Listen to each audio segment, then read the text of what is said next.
Unahin muna ang mga pinirito. Salamat ha. Magkano lahat ito?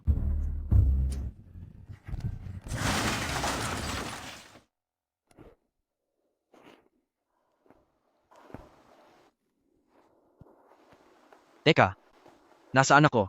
Nasa kabilang buhay ka matapos kang mawala. Hindi ito maaari. Hindi pa ako pwedeng mawala. Malapit na ang engagement namin ni Kiang Kian. May isang nakaselyado makapangyarihang agos ng dugo sa iyong katawan na nagising dahil sa aksidente mo. Taglay nito ang kapangyarihan ng malinaw na paningin, pati di mabilang na sinaunang kaalaman. Tutulungan kitang tuluyang magising para makabalik ka muli sa mundo. Handa ka na ba? Teka muna. Sandali lang. Anong lahi? Anong uri ng lahi yan?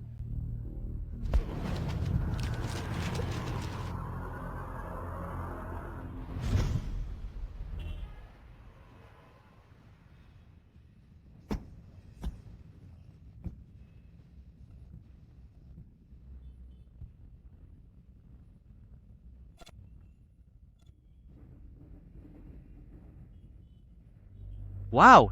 Totoo pala ang X-ray vision.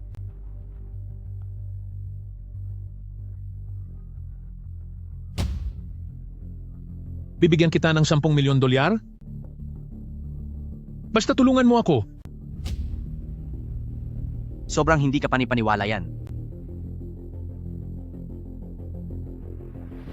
Lagot? Hindi maganda to.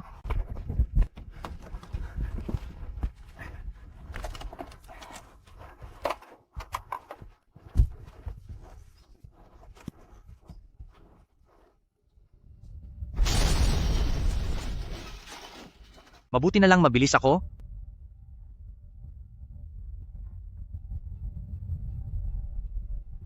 Dahil hindi naman malala ang mga sugat sa labas. Pero bumama ang mga tadyang niya sa mga laman loob, kaya nagkaroon siya ng matinding pagdurugo sa loob. Sa ganitong kalagayan, hindi na niya maaabutan ang 911. Naalala ko na, sa aking naman ng karunungan, mayroon pala akong kaalaman sa panggagamot.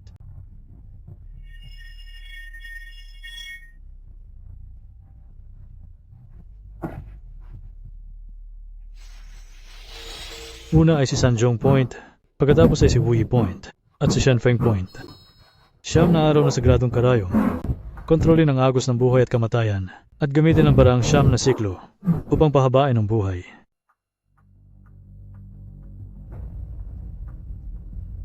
Ayos! Mukhang totoo nga ang lahat ng natutunan ko mula sa aking mana.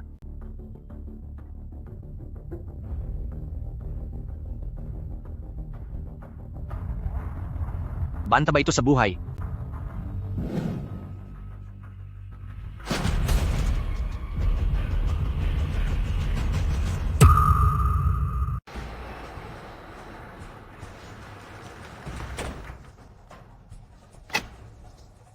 Nais ko lang itanong, ang pinakamayamang tao sa lungsod na aksidente raw sa kalsada, si Sir Song Kyang-kun, totoo ba ito? Kakakita lang natin kay matandang dekano. Nakabihis na ng damit pang opera. Siya ba mismo ang opera? Kumusta na si Sir Song Kyang-kun? Ano na ang kalagayan niya ngayon? Wala kaming pwedeng sabihin.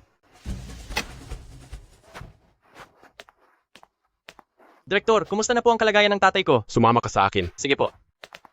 Ginoong Song, huwag kang mabahala. Matagumpay ang naging operasyon ni Elder Song. Kailangan lang niyang magpahinga ng kaunting panahon at wala ring masasamang epekto sa kanya. Salamat sa Diyos. Talagang kahanga-hanga kayo bilang pinakamahusay na doktor sa lungsod. Nakakahiyaman. Ngunit ito ang dahilan kung bakit kita ipinatawag. Ang nagligtas kay Elder Song ay ibang tao. Ha? Sino? Pinuno ng pamilya. Nabigo po ang ating misyon. Kabila ng puspusan nating paghahanda, paano pa rin kayo pumalpak? Tagumpay na sana ang plano, ngunit biglang may lumitaw na isang binata. Siya ang nagligtas kay Song Kyang-kun. Oh? Ni kayo, mga profesional, hindi siya kinaya? Ayon sa impormasyong nakalap namin, sobrang lakas ng taong ito, kaya kami nabigo. Narito ang lahat ng datos tungkol sa kanya. Zhang Li, 24 na taong gulang, nawala ang ama niya noong siya'y bata pa lang. Pinalaki siya ng kaniyang ina, nag-aral sa Anhai University, pagkatapos ay nagtrabaho sa Shengtian Company, ngunit natanggal siya, makalipas ang 2 buwan. Ito lang ba ang nakuha ninyong impormasyon? Mga inutil, paanong malalabanan ng isang karaniwang tao ang 2 bihasang tao? Halatang peke, ang mga impormasyong yan, puntahan ninyo ang tirahan niya at alamin ang tunay niyang pagkatao. Tandaan ninyo, huwag kayong kikilos ng padalos-dalos. Naiintindihan po. Kahit gaano man siya kalakas, isang bala lang, tiyak na tapos na siya. Nang maaksidente si Elder Song sa kotse, nagkaroon siya ng matinding pagdurugo sa loob dahil sa grabeng pinsalang tinamo niya. Malabo na sana siyang umabot ng buhay sa ospital. May isang magaling na tao. May isang bihasang eksperto sa acupuncture na gumamot sa kaniya. Kaya nabigyan tayo ng dagdag na oras para sa paggamot. Pero, ang paggamit ng mga karayom na pilak upang pigilan ang malakas na pagdurugo, ngayon ko lang talaga narinig iyon. Kayo po ba ay hindi rin kayang gawin niyon? Maging ang aking guro ay hindi rin magagawa iyon. Ang taong ito ay tiyak na isang pambihirang dalubhasa. Gising na si Tagapangulo. Gising na po si Tagapangulo. Pa, kumusta po ang pakiramdam ninyo? Bilisan? Hanapin mo kaagad ang taong nagligtas sa akin. Kahit ano pa ang mangyari. Kailangan nating makuha siya. Bilisan mo. Sige po.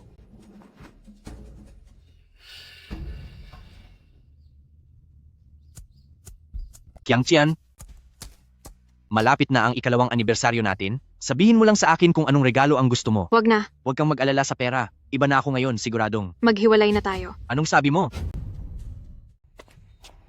Simula ngayon, si Kiang Kian na ang girlfriend ko. Ayoko na ng mahirap na buhay dahil si Zhao Tian ang kasalukuyang logistics manager ng Song Corporation bilang presidente at kumikita siya ng 500,000 dolyar kada taon. Yang Kiang Kian, kahit mahirap lang ako, nagtitipid ako para maipakita ang tunay kong pagmamahal sa'yo, hindi mo ba inisip ang mga ginawa ko para sa'yo? Hayaan mong ipakita ko sa iyo kung ano ang ibig sabihin ng totoong pagmamahal ng isang boyfriend. Kiang Kian, may 100,000 dolyar sa card na ito, gastusin mo sa lahat ng gusto mo. Bata, kaya mo bang maglabas ng ganyang kalaking halaga? Tingnan mo rin itong Chanel na bag, umaabot ito sa 50,000 dolyar. Baka kahit magtiis ang isang tao ng gutom sa loob ng isang taon, hindi pa rin niya ito mabibili. Ikaw,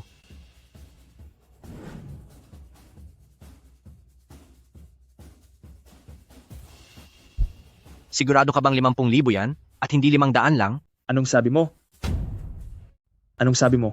500,000 dolyar ang kinikita ko kada taon, kaya bakit ako bibili ng peking bag para lang lokohin ang sarili kong nobya? Zhang Li, sa akin mo ibaling ang galit mo. Huwag mong siraan ang nobyo ko. Yang Kiang Kian, hindi mo ito pagsisisihan. Tingnan mo na lang, 2 taon kayong naging magkasintahan ni Kiang Kian, pero ni minsan hindi pa kayo nagkahawak kamay, di ba? Gaano mo nga ba kakilala si Kiang Kian? Sobrang husay ni Kiang Kian sa romansa at mukhang hindi mo na mararanasan yon. Kayo, walang hiya kayo. Ayusin mo ang pananalita mo. Kiang Kian, huwag mo nang sayangin ang oras mo sa kanya dahil isa lang siyang basurang puro salita lang. Yang Kiang Kian, nagkamali talaga ako ng akala sa'yo. Sandali. Huwag mong sabihing nagkulang kami sa'yo dahil sa hitsura mo, parang wala ka pang 50 dolyar. Heto ang 100 para sa'yo. Huwag kang masyadong mayabang. Wala sa akin yung 500,000 dolyar na kinikita mo, kaya ko yung kitain sa loob ng isang buwan. Sige, ikaw ang may sabi niyan, pero kapag di mo kinita ang 500,000 dolyar, luluhod ka sa harap ko at magsusorry. Eh kung kumita ako, Ipapahiya ko ang sarili ko sa harap ng lahat. kayo po ba si Little Miracle Doctor? Kayo po ba ang Little Miracle Doctor? Sino ka ba? Magpapakilala lang po muna ako. Ako po ang General Manager ng Song Corporation. Ang pangalan ko ay... Zhang Li, pinagloloko mo ba ako? Para lang sa sinasabing karangalan, nag-hire ka pa ng mga extra para lang magpanggap. Sino ba kayo? Wala kang karapatang malaman kung sino ako, isa ka lang namang extra. Oo nga pala, sabi mo kanina na ikaw daw ang General Manager ng Song Corporation. Sa Song Corporation ako nagtatrabaho. Bakit hindi kita nakikita roon? Hindi rin kita nakita roon? Natural, hindi mo ako nakita. Peke ka lang na manager. Sabi mo, ikaw ang General Manager ng Song Corporation. Kung ganoon, ako ang Chairman ng Song Corporation. Walang hiya ka. Iho, may kasabihang napapahamak ka dahil sa iyong mga salita. Narinig mo na ba yon? Naku, akala mo ba matatakot mo ako sa bantang yan? Sabihin mo sa akin, magkano ba ang binayad ni Zhang Li para magpanggap kayo? 100 dolyar? Sobrang minamaliit mo naman ang bayad para lumabas si Ginoong Song. 10 milyong dolyar ang binayad ni Sir Zhang Li para lang pumunta ako rito at makidrama sa kanya. Ito na nga ang pinaka nakakatawang biro na narinig ko ngayong taon. Si Zhang nga, ni 5,000 dolyar hindi man kayang ilabas, tapos hihingi pa ng 10 milyong dolyar para lang magpanggap kayo? Tingnan mo muna ang sarili mo sa salamin. Mukha ka bang nagkakahalaga ng 10 milyong dolyar? Ang lakas ng loob mo. Binabalaan kita, ako ang logistics supervisor ng Song Corporation. Subukan mo akong galawin. Sisiguraduhin kong pagsisisihan mo yan at mapapahamak ka. Isang hamak na supervisor lang naman. Mula ngayon, tanggal ka na sa Song Corporation. Sige, umarte ka pa. Ituloy mo lang yung pag-arte mo.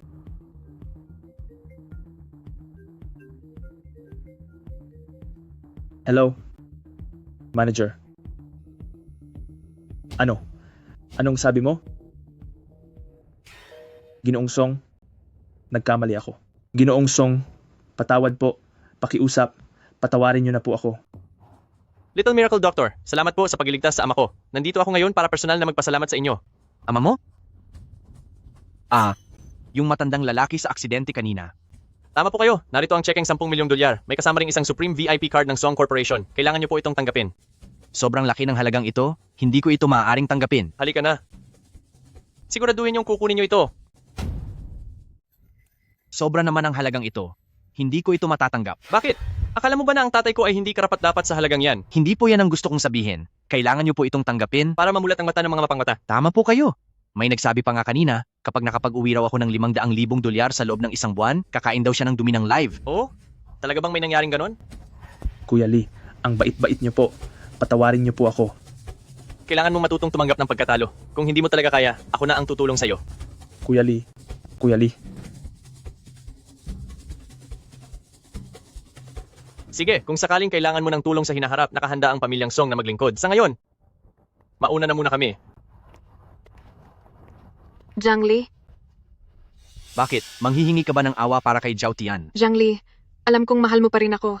Pinagsisisihan ko na ang lahat. Maaari ba tayong magsimulang muli? Lumayas ka. Mula ngayon, magkanya-kanya na tayo ng landas at hindi na tayo magkakilala, wala na tayong obligasyon sa isa't isa. Zhang Li.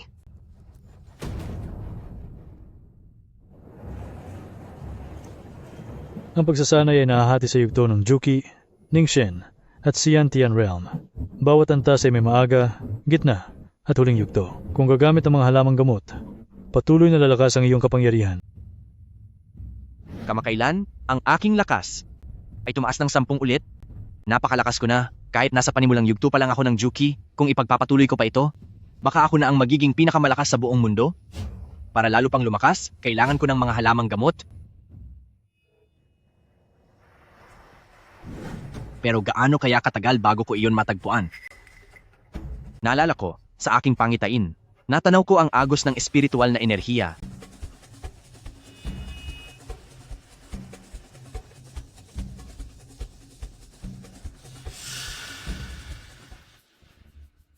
Hindi naman po ganoon, Lolo.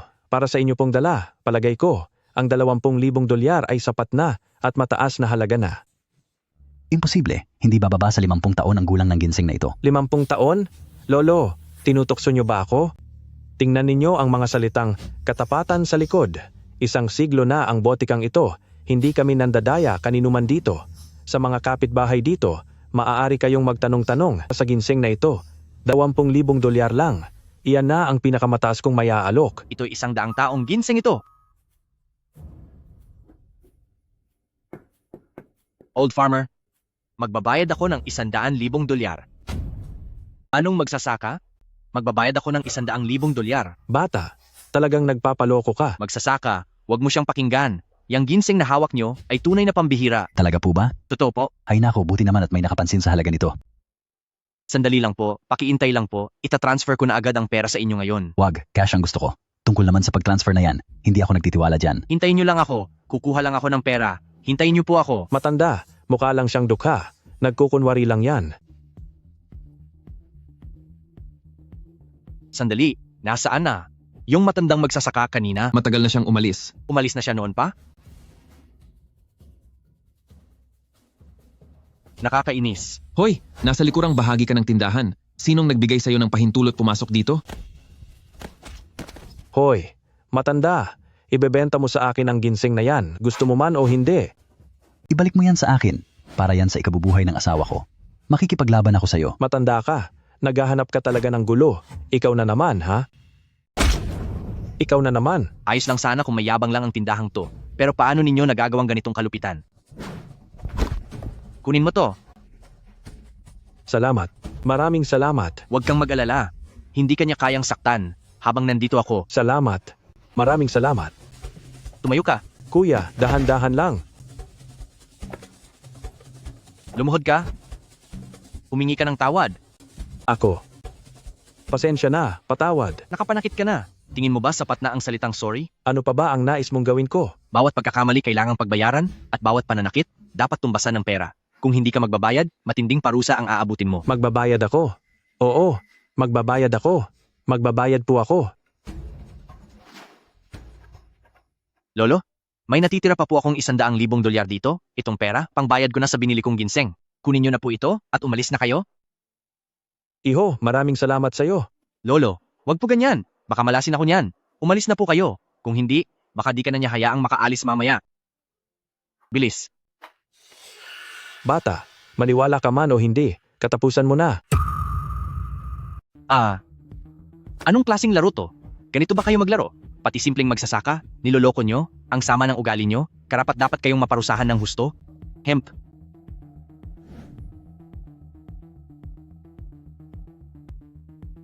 Boss, itong bata ang nanggugulo rito. Ikaw bata, ang lakas ng loob mong manggulo sa tindahan ko, mukhang gusto mong masaktan. Sugurin siya. Teka lang. Bago nyo gawin yan, hindi nyo ba munang tatanungin kung ano ang nangyari? Pagbabayarin muna kita bago tayo mag-usap. Pa, siya yon. Gusto ko siyang singilin. Anak, ikaw, anong nangyari sa kamay mo? Siya po ang may kagagawan nito sa kamay ko. Ano?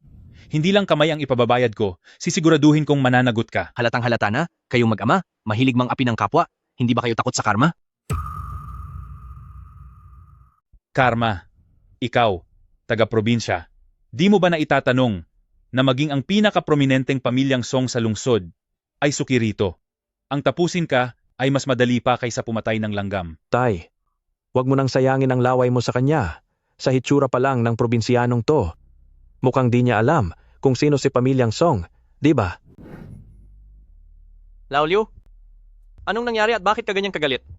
Ginoong Song, dating ninyo'y sakto. Itong probinsyanong to, bago pa man siya mawala, ay nakakita pa siya ng isang bigating tao tulad ninyo, kaya sulit na ang buhay niya. Kapatid Jiang Li, nakita na naman tayo. Kuya Song, ang swerte naman ito. Ikaw pala yung batang henyo ng medisina. Maraming salamat sa pagligtas mo sa tatay ko. Hindi ba siya ang pinakamagandang babae sa Jiangxia? Di ako makapaniwalang makikita ko siya rito. Siya nga pala, ito ang nakababata kong kapatid, si Song Yuxi. Kamusta? Kamusta? Sino yang lalaki? Nakipagkamay pa nga siya kay Binibining Song. Ngayon ko lang siya nakita. Kuya Jiang Li, dekalidad ang ginseng mo. Ibinibenta mo ba yan? Paumanhin, Kuya Song. Kailangan ko po talaga ito. Handa akong magbayad ng 800,000 dolyar. Sana'y pumayag kang ibigay ito sa akin. Grabe naman. Akala ko 500,000 dolyar lang ang presyo ng ginseng na yan. Mali ba ang hula ko? Talagang kailangan ko ito. Sa totoo lang, kailangan ko ang ginseng na ito para makatulong sa may sakit. Kung mababa pa ang presyong iyan, kaya kong magbigay ng 1,000,000 dolyar. Ginoong Song, huwag po kayong magpaloko sa kanya. Itong probinsyano, 100,000 dolyar lang ang dala niyang pambili kaninang umaga. Hindi naman iyan ganyang kamahal. Siya ay... Ako mismo ang nakakita. Ang ibig mo bang sabihin na isa akong tanga? Hindi po, paumanhin po. Kaigan, alam kong hindi tama ang kumuha ng pag-aari ng iba. Pero itong ginseng na 100 taon ay matagal ko na talagang hinahanap. Kung hindi lang ito mahalaga sa pagliligtas ng buhay, hindi ako aabot sa ganito. Nagmamakaawa ako sa iyo. Tama siya, pakiusap naman. Pabayaan na natin. Kung sa pagliligtas din lang ng buhay ito gagamitin, pwede ko itong ibigay sa iyo ng libre. Totoo. Totoo ba yan? Ang bait mo naman. Seryoso ba? Ganito ba talaga katanga ang batang ito? Huwag ka munang magmadali. Mayroon akong isang kondisyon. Sabihin mo lang, makikinig ako. Sobrang dami ng tao rito. Lumipat tayo sa ibang lugar. Sige. Pero, bago yan. Oo nga pala. Tungkol sa gulo kanina, gusto kong tanungin kung ano bang nangyari. Kasalanan nito ng masasamang pinuno. At handa na akong parusahan sila. Laolyo? Hindi ko pinapakialaman ang plano mo, ngunit sa araw na ito, kung sasaktan mo pa ang kapatid kong si Jiang Li, para mo na rin kinakalaban ang buong pamilyang Song. Ginoong Song, pakiusap, tingnan nyo ng mabuti. Itong bata, hindi lang tindahan ko ang winasak niya. Sinaktan pa niya ang anak ko. Humihingi lang ako ng nararapat na hustisya. Tigil? Kung anong uri ka ng tao, sino ba rito sa kalye ang hindi nakakaalam? Pinipigilan kita, hindi dahil sa iniisip mong, pinoprotektahan ko si Jiang Li? Sinasabi ko sa iyo, ikaw ang inililigtas ko. Ginoong Song, ang ibig nyo bang sabihin, ang ginawa sa anak ko ay hindi ko na siya dapat panagutin? Matagal ka nang nangaapi rito, gawin mo na lang itong leksyon para sa'yo. Wag naman Kuya Song. Ang ganitong klase ng masamang tao, hindi ko basta palalampasin. Sige, kung yan ang nais mo, susunod ako. Mula sa araw na ito, aalsin ko na ang karatulan ng tindahang ito dahil hindi kayo karapat-dapat na magbenta ng gamot dito sa kalye. Ginoong Song, sabi nga nila, gaano ka man kapangyarihan, hindi mo dapat ginagalit ang mga lokal sa pagpipilit mo sa akin ng ganito. Bakit? Balak mo rin ba akong saktan? Sumusobra ka na, wala kang mga bodyguard ngayon at yan ang pinakamalaking mali mo, mga bata, sugod. Boss, pamilya Song sila. Kung paparusahan natin sila, Paano na? Paano tayo makakaalis dito ng buhay? Bibigyan ko kayo ng tig-1 milyong dolyar. Sapat na yan para maging boss kayo sa ibang syudad. Bilis, lumaban na kayo.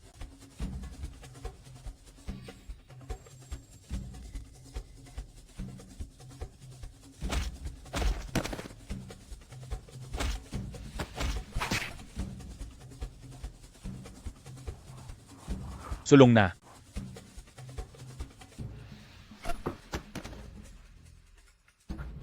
Kuya Song, marunong ka rin ba ng kung fu? Ang kapatid ko, katulad mo, pareho kayong martial artist. Sandali. Nakatakas na sila. Sige po. Huwag po kayong mabahala. Nag-utos na ako sa mga tao para habulin siya. Hanggat nandito pa siya sa Jiangxia, siguradong di na siya makakatakas. Iyang masamang tao? Matagal ko na sana siyang hinarap. Uy, nga pala, Zhang Li, sobrang galing niyo po. Tila mas magaling pa kayo kaysa sa kuya ko. Siya nga pala, Brother Zhang. Nabanggit noon ng tatay ko na matitindi raw ang mga kalabang hinarap nyo, pero napigil nyo silang lahat. Ano po ba talaga ang antas ng lakas nyo? Antas? Tungkol naman diyan, hindi ko pa naitatanong sa inyo, ano po ba ang tinatawag ninyong manlalaban? Basta nag-iensayo lang ako, hindi ko alam ang mga teoryang binabanggit nyo. Napakalakas nyo para sa isang nag-iensayo lang, Brother Zhang. Baka henyo kayo. Ang tinatawag na manlalaban, ang siyang pinakamalakas at pinakadakila sa buong mundo. Mga salinlahi na ng pamilya namin ang mga manlalaban, pero sa kasamaang palad, wala akong talento. Kung ganoon, kailangan ko pong humingi ng payo sa inyo sa susunod. Sandali lang po, saan po ba tayo patungo ngayon? Sa isang auction. Kanina, hindi ba? Nang ibinigay niyo sa amin ang ginseng, sinabi niyo na may isang kondisyon kayo? Sabi niyo, mahalaga sa inyo ang ginseng, kaya naisip ng kuya ko, na tiyak na hihingi kayo ng tulong sa kanya para humanap ng kasing bihirang halamang gamot, tama po ba? Talagang ang napakatalino mo, Kuya Song.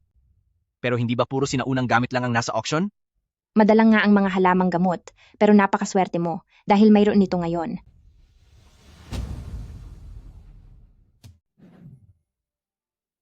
Dali, halika rito, bilisan mo.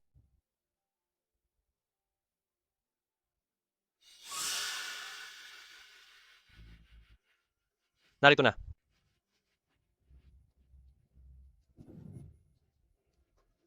Sino ba yang lalaking mukhang probinsyano? Talaga bang katabi ni Goddess Song Yuxi ang lalaking yan? Kahit sino pa siya. Kahit sinong maglakas loob lumapit kay Song Yuxi, ay ituturing ko ng kaaway ni Wang Zhan. Ginoong Song, kung hindi ninyo mamasamain, sino po ang binatang kasama ninyo? Siya si Zhang Li, isang mahusay na doktor. Nakakatawa naman, mukhang mas bata pa siya sa akin. Tila wala pa siyang gaanong karanasan. Ang taong iyan na mukhang taong bundok ay tinatawag ninyong mahusay na doktor? Tiyak na gumamit siya ng kung anong panlilin lang para lokohin si Ginoong Song at para lang umasenso. At isa pa, siya ang espesyal na panauhin na inanyayahan ko sa pamilyang Song. Anong nangyari? Imposible to. Sino nga ba talaga ang lalaking ito? Tumahimik ka na. Sa loob ng napakaraming taon, walang sinuman ang itinuring ng pamilyang Song bilang isang napakahalagang bisita, tiyak na malakas ang koneksyon ng lalaking iyan. Hayaan mo sila. Huwag ka nang magkunwari.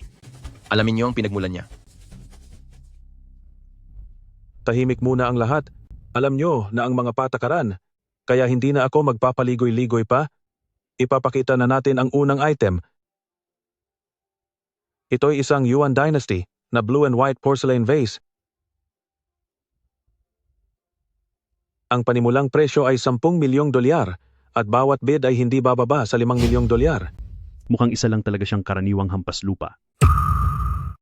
Ayos ka ha? Ang lakas ng loob mong lokohin si Song Yuxi. Yuxi, bakit? Charity ba tong ginagawa natin? Siyempre hindi.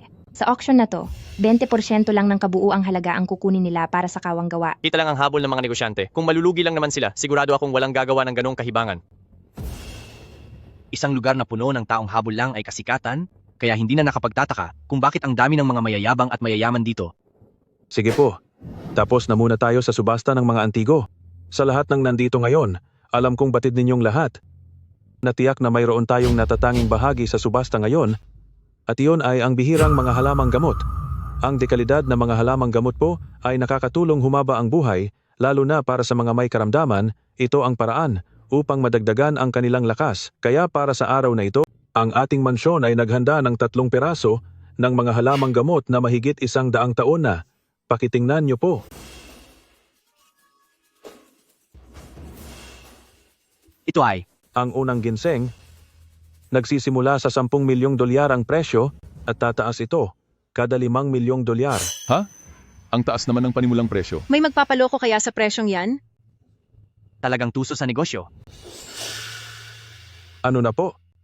Wala po bang gustong magbid?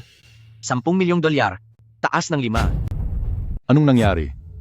Hindi ba't napagkasunduan na ang bawat taas ng bid ay hindi bababa sa 5 milyong dolyar? Sinasabi pa nitong tao na hindi siya taga-probinsiya. Alam ba niya kung paano gumagana ang subasta?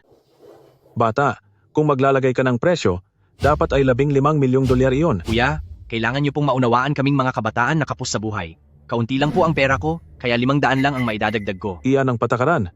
Pasensya na po. Sige na nga, kung ganoon, tanungin niyo na lang sila. Kung sino pa ang nais magpaloko at magbayad ng sobra-sobra. May mag-aalok pa ba ng presyo? Wala na bang ibang bid? Sige, susundin na natin ang alok ng batang ito, 10 milyon at 500 dolyar. Sarado na ang subasta. Teka lang, Maglalagay ba kayo ng bid, sir? hindi naman ako doktor. Anong gagawin ko riyan? Pero, nagpasiyasat ako kanina. At salat lang sa yaman ng pamilya ng taong ito, imposibleng mayroon siyang ganyang kalaking pera. Sa palagay ko, nanggugulo lang siya rito ngayon. Mga kasama? Totoo ba ito? Wang Zhan, anong ibig mong sabihin? Huwag mo na siyang pansinin tungkol sa pera. Ang pamilyang Song na ang magbabayad. Salamat Kuya Song. Pero hindi kailangang mag-abala pa. Pahiyain na lang natin siya. Halika. Isang hamak na mahirap lang, na naglakas loob maglabas ng 10 milyong dolyar. Sige, ipinapahayag kong tapos na ang transaksyon. Napahiya siyang Master Wang sa pagkakataong ito, talagang sampal ito sa mukha nila. Oo nga, halatang matindi ang pinanggalingan niya. Pinilit pa kasi nila, kaya sila tuloy ang napahiya. Ang patakaran sa subasta ng villa ninyo ay dagdag na 5 milyong dolyar kada tawag. Ang ginawa niya ay labag sa patakaran ninyo? Papayag ba kayo doon?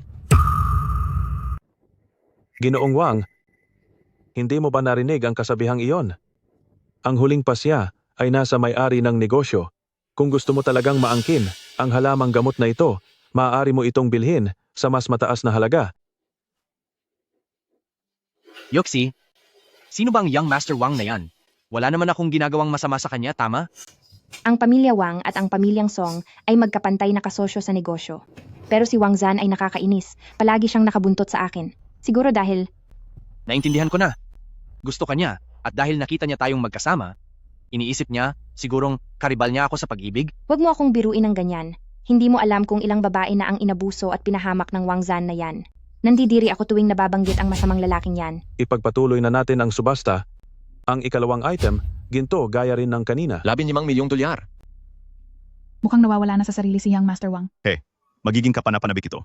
Dahil mahilig ang batang ito sa mga halamang gamot, sisiguruhin kong hindi niya ito makuha. 15 milyong dolyar, dagdagan ng 500. Kuya Song, ubos na ang pera ko, kaya sa'yo na lang ako umaasa. Ang hirap, mahirap talaga. Maghahanda ako ng 20 milyong dolyar. 20 milyon? Dagdagan pa ng 500. Kaibigan, baka mas mabuti kung itigil na natin to. Dahil ang presyo ay lampas-lampas na sa tunay na halaga nitong halamang gamot. Kung gusto niyang makipaglaro, sasabayan ko siya, gagawin ko to para maipaghiganti si Yusi. 30 milyong dolyar ang pusta ko. Basta ang presyong ilalatag ko ay lampas sa limitasyon ni Song Yingjae. Walang matinong tao ang tutulong sa'yo para magbayad. Grabe, umakyat agad ng 10 milyong dolyar. Sobrang yaman talaga ni Young Master Wang. Bata, pera-pera ang laban mo sa akin. Kapag naglakas loob ka pang taasan niya ng 500, hindi na ako sasabay pa. 30 milyong dolyar para lang sa isang damo, siguradong lugi ka. Hayaan mo na. Total, marami ka namang pera, sa'yo na yan. Ayos, sa kamay na ni Young Master Wang ang halamang gamot na ito sa presyong 30 milyong dolyar. Pwede bang huwag ko na lang kunin ito? Young Master Wang, plano niyo po bang paglaruan ang villa namin ng maliwanag na buwan? Sige, bibiling ko na. Talagang napakayaman ni Young Master Wang, kahanga-hanga talaga. Huwag kang masyadong kampante. Young Master, bibilhin pa ba natin ang pangatlong gamot? Hayaan mo na. May iba pa akong paggagamitan ng pera. Hindi ito dapat makaabala sa mas mahahalagang bagay. Tungkol sa 30 milyong dolyar na ito, pag-uwi natin, huwag na huwag ninyong banggitin ito kay Papa. Yuxi, sapat na itong 2 gamot. Tara na, umalis na tayo. Huwag kang magmadaling umalis dahil ang tunay na palabas ay magsisimula pa lang. Palabas? Anong palabas iyon? Itong charity auction, kung bakit ito sikat, ay hindi lang dahil sa pangalang pagkakawang gawa, kundi dahil may mga bagay na hindi basta-basta nabibili. Yung mga lumang gamot at kung ano-ano pa, panimula pa lang iyon. At para sa susunod na ia-auction, pagmamayari ito ng West City District ng lungsod ng Anhay, isang malawak na lupain. Napaka-estratehiko ng lugar na ito. Pwede tayong magpatayo rito ng mga marangyang apartment, pati mga opisina na high-end. Maglalagak ako ng 500 milyong dolyar. Aba, 500 milyon lang para makuha ang halos 10,000 metro kwadradong lupa? Mukhang gising ka lang na nananaginip. 1 bilyong dolyar ang taya ko. 2 bilyon! Grabe. Akala ko dinala mo ko rito para bumili ng gamot. Kita namang lupa talaga ang target mo. Huwag mo nang alalahanin ang detalye. 22 bilyon. 24 na bilyon. 30 bilyon.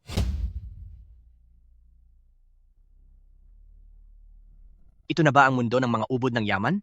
30 bilyon. Unang tawag, 30 bilyon. Pangalawang tawag, 30 bilyon. Huling tawag, nabenta. Parang may mali. Pantay ang estado ng pamilyang Wang at pamilyang Song. Wala silang rason para umatras. Susunod naman ay para sa ating huling item sa subastang ito. Ano? Nagbibiro kayo? Isasali rin pala sa subasta ang subdivision na ito. Ito'y isang high-end na subdivision na halos 80% na ang tapos. Ito ang Guangming Neighborhood. Napakaganda ng lokasyon. At ang presyo ng mga bahay sa paligid ay nasa 10,000 dolyar, isang bihirang pagkakataon ito. Ang panimulang presyo ay 100 milyong dolyar lang. At bawat dagdag ay di bababa sa 10 milyon. Kuya Song, 7 gusali sa presyong 100 milyon? Ang laki ng transaksyon ito.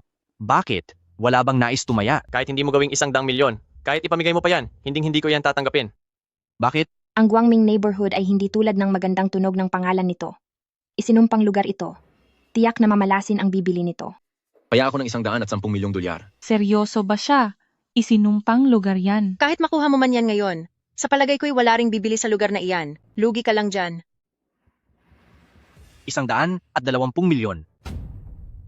Pare, hindi ito ang tamang oras para magkagulo. Hindi mo dapat bilhin ito. Wala akong oras para makipagtalo sa iba. Ang nakikita ko'y ang halaga ng subdivision na ito. Sa palagay ko, magbibigay ito sa akin ng malaking balik. Pero bantog ang lugar na ito sa kamalasan at panganib. Baka mapahamak ka pa riyan. Matagal nang pugad ng masasamang elemento ang lugar na iyan. May 2 boss na nag-try diyan noon. Ang isa'y naglaho at ang isa'y nabaliw. Para sa inyo, maaaring delikado ang lugar na ito para sa inyo. Pero di ako naniniwala sa mga sabi-sabing yan. Itong tao, pinalampas ang napakaraming magagandang lugar kanina. Pero itong abandonadong lugar na ayaw ng iba ang pilit niyang kinukuha, tiyak may kakaiba rito. Hoy, bata. Itong Guangming Neighborhood hindi mo kayang sabayan. Gusto mo bang mangyari sa iyo ang sinapit ng mga nakaraang may-ari? Kung ganoon, bakit mo gustong bilhin ito? Marami akong pera. Gagawin ko itong bodega. Bakit? Bawal ba? 130 milyong dolyar. 140 milyong dolyar. 150 milyong dolyar. 200 milyong dolyar. 200 milyong dolyar. Sa lugar na ayaw bilhin ng kahit sino kahit 100 milyon, maglalabas pa siya ng 200 milyon? Baka may nakita siyang hindi natin alam. Kaibigan, hindi ganito dapat gastusin ang pera? Huwag kang mag-alala, hindi ako malulugi rito. Ang subdibisyong nagkakahalaga ng bilyon-bilyon ay nabili ko lamang ng 200 milyong dolyar. Napakalaking kita nito. Gusto mo pa bang ituloy ang laban? Ang galing mo. Sige, iyon na ang subdibisyong ito. Ngunit kailangan kitang balaan muna. Baka pagpasok mo roon at mawalan ka ng hininga dahil sa mga bumabagsak na bato. Lagot na. Akala ko pa naman ay tiyak ng sa akin ito. 200 milyong dolyar lang ang hiningi kong pondo kay tatay. Huwag kang mag-alala. Kahit mawala pa ako rito sa mundo, hinding-hindi mapupunta sa iyo ang subdibisyong ito. Gigibain at gagawing bodega? Walang maniniwala dyan. Kaya lang ito naging haunted at madalas ang mga insidente dahil marahil pakana iyon ng pamilya nyo. Bilhin nyo ng mura, lilinisin ang masamang imahe, katapos ay ibebenta nyo ng mahal, laki nga ng tubo niyan, hindi ba? Dahil wala ng iba, idinedeklara ko ang titulo ng Guangming Neighborhood ay pagmamayari na ni Ji Zhangli. Dito na po nagwawakas ang ating subasta ngayong araw. Kuya Song, pahiram muna ng 200 milyong dolyar na to. Hindi pa tapos ang proyekto sa Guangming Neighborhood. Mukhang kakailanganin pa natin ng kapital, kaya uutang pa ulit ako. Kaibigan, walang problema ang pera. Pero itong balak mo. Zhangli, bakit mo binili ang Guangming Neighborhood na ito? Hindi ka ba natatakot sa panganib? Siyempre, natatakot akong mawala. Pero itong nakakatakot na pangyayari, malamang gawa lang ito ng tao. Baka kayong lahat ay naloko na nila kayo. Ibig mo bang sabihin? Ay si Pamilya Wang. Nag-imbestiga na kami noon, pero... Ang problema lang, balak din noon ng pamilya Wang na angkinin ang gusaling ito. Pero yung mga tao nilang ipinadala para magsuri, pagbalik nila, may isa sa kanilang nawala, kaya mukhang wala silang rason para gawin yun, di ba? At isa pa, isa-isang tabi muna natin ang tungkol sa pamilya Wang. Tingin mo ba, kaya mo bang ayusin ang problema sa Guangming neighborhood? Sa ngayon, wala pa akong alam sa totoong sitwasyon sa loob, kaya kailangan ko munang puntahan at silipin. Ano? Gusto mo pa talagang tingnan? Siyempre naman.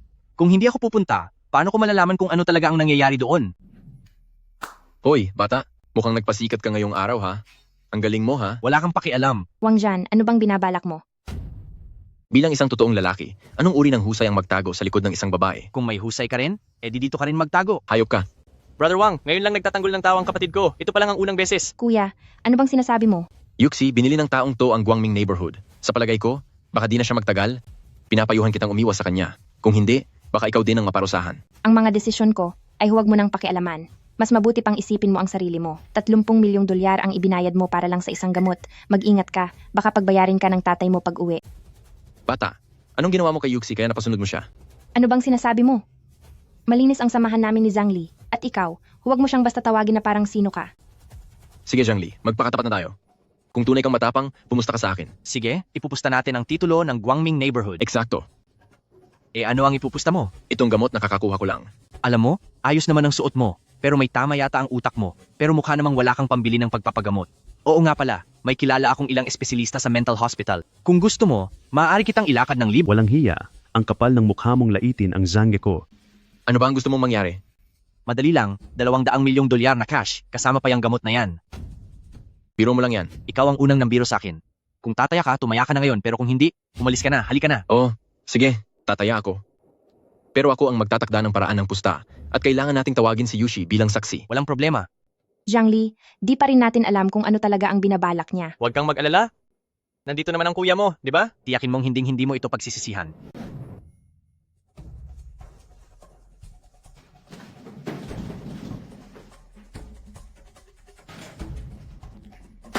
Uy, narinig ko. Magaling daw siya sa dice. Kaya mo ba siya? Ni hindi pa tayo nagsisimula. Paano mo nasabing di ko siya matatalo? Halika na. Uy, pare, sigurado ka ba dyan?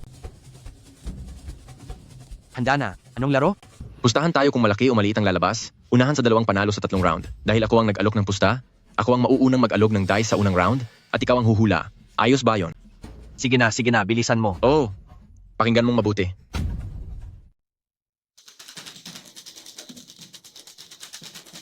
Anong ginagawa nila? Ginugulo nila ang pandinig. Hindi ba pandaraya yan? Mataas o mababa? Mababa. Ang galing manghula ng batang to. Pasensya na, 12 puntos, mataas. Bakit parang malas ka yata? Mukhang di ka pinapalad ngayon, bata. Sa pangalawang laban, ikaw ba? O ako ang mauuna? Ituloy mo lang. Sige, hindi na ako magtitira.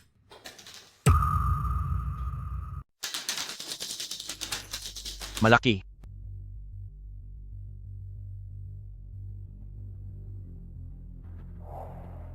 Hindi pwede to. Zhang Li, tama ang hula mo ngayon. Zhang Ge, ito. Paano nangyari to? Nagkamali tayo. Ito na ang huling laro. Teka muna. Sa 3 laban, 2 na ang sayo, kaya para sa final na laban, ako naman ang dapat mag-shake, di ba? Sige, ikaw na ang tumira. Isang tira para magkaalaman. Ihanda mo na ang iyong Shunfenger?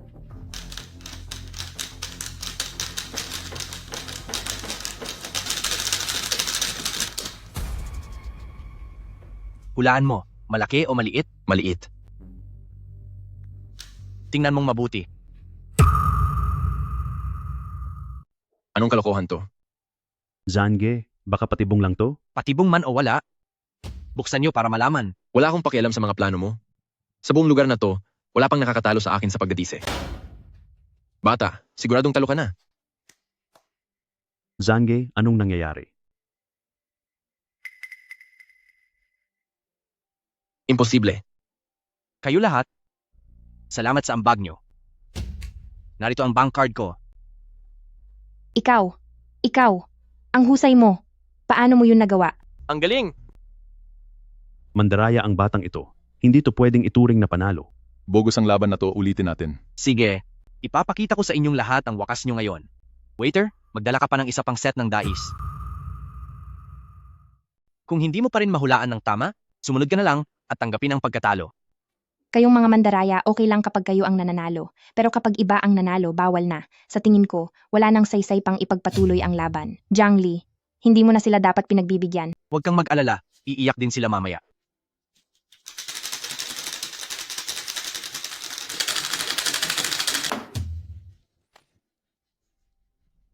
Mababa pa rin ang hula ko. Kung ganoon, bubuksan ko na ito. Magmadali ka na. Buksan mo na yan. Tingnan ninyo ito.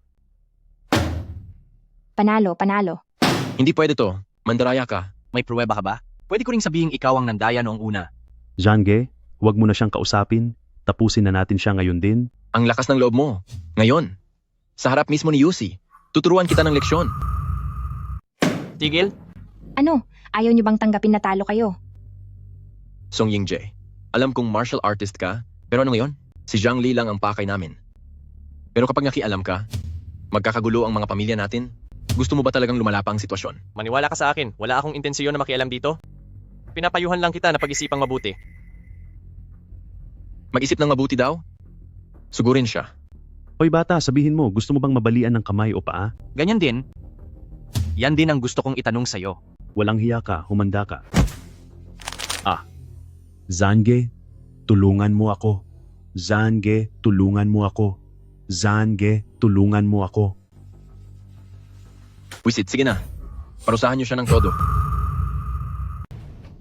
Zhangge, tulungan niyo po ako. Wisit, atake. Bugbugin niyo siya ng todo. Dahil naging malupit kayo sa akin, huwag niyo akong sisihin sa gagawin ko.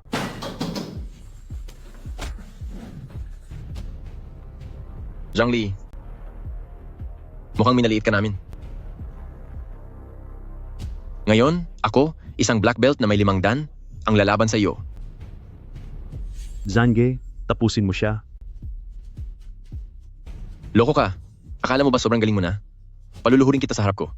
Akala mo ba na ang kaharap mo ngayon ay...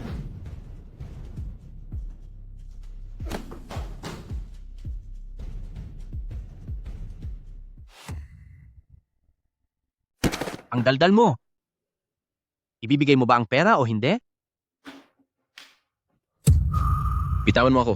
Mukhang hindi mo pa rin talaga pinapakinggan ang sinasabi ko. Handa ka bang ibigay ang pera? O mawala ng daliri? Huwag mo akong sindakin. Ako ang young master ng pamilya Wang at naglakas loob ka pang hawakan ako? Zhang Li, baka pwede nating palampasin ito. Kung ako kaya ang napasa kamay niya, sa tingin mo ba palalampasin niya lang ako? Kahit sa harap ng pamilyang Song, may lakas siya ng loob na parusahan ako. Paano pa kaya kung nang api siya ng karaniwang taong walang laban? Gaano kaya siya kalupit? Sa ganitong klaseng mayaman, tiyak na mula pagkabata walang nagturo sa iyo kung paano maging mabuting tao. Hinding-hindi kita pagbibigyan. Wang Jian, ngayon tuturuan kita ng leksyon. Ang katayuan mo at ang pagtanggap mo sa pagkatalo mo ay magkaibang bagay. At ang katayuan mo at ang pang-aabuso mo ay lalong magkaibang bagay. Kapag nagkamali ka, dapat kang managot. Sit ka, sige. Tapusin mo na ako kung kaya mo. Zhangge, bakit hindi na lang tayo magbayad? Hindi ako kailanman susuko. Ikaw, hamak na taga-bukid na walang galang? Sige, parusahan mo ako. Wala akong pera para ibigay? Handa akong harapin kahit ano. Kaya sige, ituloy mo. Huwag kang mag-alala.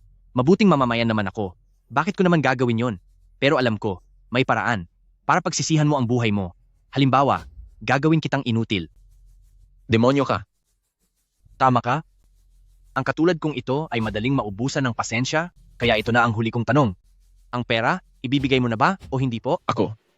Magbabayad na ako. Kuya Song, mukhang mababayaran ko na ang utang kong 200 milyong dolyar at matatapos ko agad ito. Kuya Lee, wala ka nang dapat sabihin kuya na kita mula ngayon. Sa loob lang ng isang araw na ubos mo ang 200 milyong dolyar, pero nabawi mo rin iyon sa parehong araw. Naniniwala ako na sa mundo ng negosyo. Walang sinumang bigating tao ang makakagawa niyan bukod sa'yo. Zhangge, gising ka. Wala na sila dito. Ako, pagbabayaran niya to. Zhangge, pumunta muna po tayo sa ospital. Bahala ka dyan. Tungkol sa nangyari ngayong araw, walang sinuman ang dapat magsalita. Kung hindi, pagtatawanan ako ng buong lungsod. Huwag po kayong mag-alala, may kilala akong pribadong ospital na walang makakaalam. Tara na.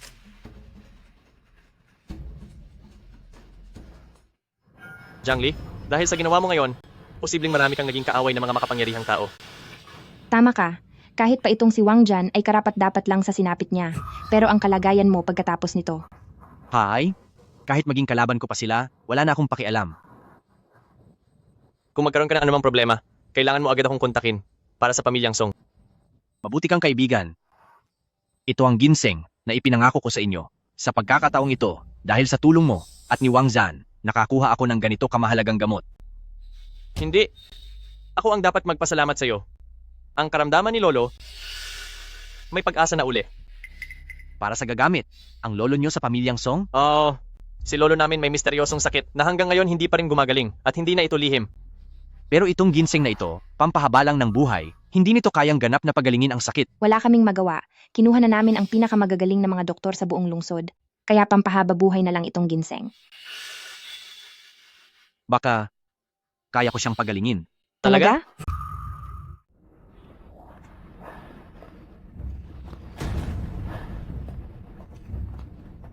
Sino ba ang taong to? Hindi ko po alam. Sina Young Master at Young Mistress. Bakit sila nagdala ng isang taga-bukid dito? Papa, anong nangyayari sa inyo? Pa, anong nangyari? Lolo, huwag niyo po akong takutin. Walang kwenta kang doktor. Hindi ba't kilala ka sa buong mundo na bilang PhD sa cardiology? Ano talagang ginawa mo sa aking ama? Ginoong Song, matindi na talaga ang kalagayan ng pasyente. Kahit ako pa, kahit pa bumalik si Huatu sa mundong ito, marahil wala na ring magawa. Walang hiya kang doktor, peke kang doktor. Ikaw. Ang 10 milyong dolyar na ibinayad nyo, ibabalik ko na lang. Ang pasyente hindi na magtatagal. Pahalagahan nyo na lang po ang inyong mga huling sandali. Hayaan nyo akong tingnan siya?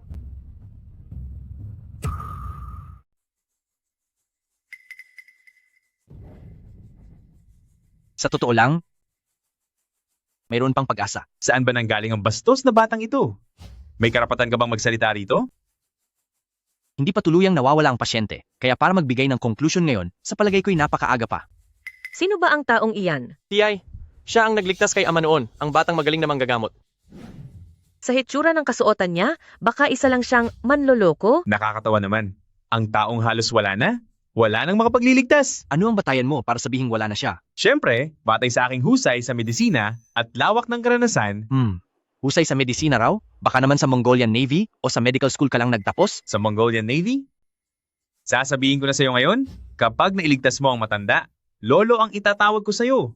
Pero kung hindi mo siya mailigtas, lumuhod ka sa harap ko at humingi ng tawad ng 3 beses, payag ka. Wala akong apong kasing laki mo. Kung gusto mo talagang makipagpustahan sa akin, dapat may tunay itong kapalit. Ano sa palagay mo? Ano ba ang nais mong ipusta? Madali lang. Pag napagaling ko siya, bibigyan mo ako ng 5 milyong dolyar. Kung hindi ko magawa, ikaw naman ang bibigyan ko ng 10 milyong dolyar. Ano, payag ka ba? Wow, ang tapang mo ha. Tingnan natin kung gaano ka kagaling. Hay, hiho, maganda ang magtiwala sa husay sa medisina, pero ang tatay ko ay hindi mo maaaring gawing eksperimento. Kilala ang tatay namin, sino ka para hawakan siya? Bakit ang isang estranghero na gaya mo ang hahawak sa kanya? Ang kondisyon ng pasyente ngayon ay kritikal na at baka hindi na tumagal. Hayaan niyo ako para mabigyan pa siya ng konting pag-asa. Kung hindi niyo ako papayagan, parang hinahayaan niyo na rin siyang mawala. Tiya, bakit hindi natin siyang hayaang sumubok? Ang husay ni Zhang Li ay kinikilala pa ng direktor ng pinakamalaking ospital sa lungsod. Siya lang ba? Kung ganon, tila ang ospital nyo ay baliwala at di dapat pagtiwalaan. Pamangkin, gamitin mo ang isip mo. Kung tunay ngang magaling siya, bakit mukhang dukha at ganyan ang kasuotan niya? Sabi mo'y napagaling niya ang tatay mo. Sa palagay ko, kung hindi lang siya sinuwerte, baka naman siya pa ang sanhi ng aksidente. Tia, kritikal na ang lagay ni Lolo ngayon. Subukan na natin lahat ng paraan. Mag-iwan man lang tayo ng kaunting pag-asa. Pamangkin, ano ba yung sinasabi mo? Ha? Sa napakaraming taon, ang dami na nating nakilalang manloloko, di ba? Lahat susubukan? Sa tingin ko, pareho ka lang ng tatay mo, talagang hindi ninyo pinahahalagahan ang buhay ni Lolo. Tia, bakit ka ganyan magsalita? Ganyan magsalita? Malubha na ang karamdaman ni Lolo, nasaan ang tatay mo, ha? Nasa opisina siya, marami pa siyang inaasikaso. Palagay ko, ang tatay mo, simula nang manahin niya ang negosyo, parang gusto na niyang mawala si Lolo. Ikaw! Lolo! Hindi na maayos ang lagay ng pasyente. Kung nais mo pang umasa, ikaw ang magpasya. Kahit mawala pa si Papa ngayon, hindi ko hahayaan ng isang hamak na gaya mo na hawakan ang katawan niya. Nagtitiwala ako kay Zhang Li. Ate, bumalik ka pa mula sa ibang bansa? Hindi ba para maghanap ng paraan para mapagaling ang matanda? Ngayon, narito na ang pag-asa. Huwag mo itong aksayahin. Papa, Papa, Ikaw ba yan? Kumusta ang pakiramdam mo? Maraming salamat po sa pagtulong ninyo sa akin. Dahil sa inyo, gumaling na ako. Sige, Anong nakakatawa? Ang nais ko'y mailigtas ang buhay niya, hindi para siya mapahamak. Little Miracle Doctor. Ang karamdaman ng tatay ko, gaano kakatiyak na mapapagaling mo siya? 80%. 80%? Seryoso ka talaga sa sinasabi mo? Isipin mo muna kung paano mo makakamit ang 5 milyong dolyar para sa akin. Sige, subukan mo. Kapag may nangyaring masama, ate, ibibigay ko na ang pamilyang Song sa'yo. Sige, tandaan mo, ikaw ang nagsabi niyan. Panoorin niyo to.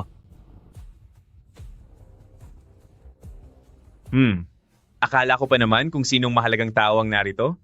Hindi ko akalaing isang hamak lang pala siyang doktor ng tradisyonal na medisina.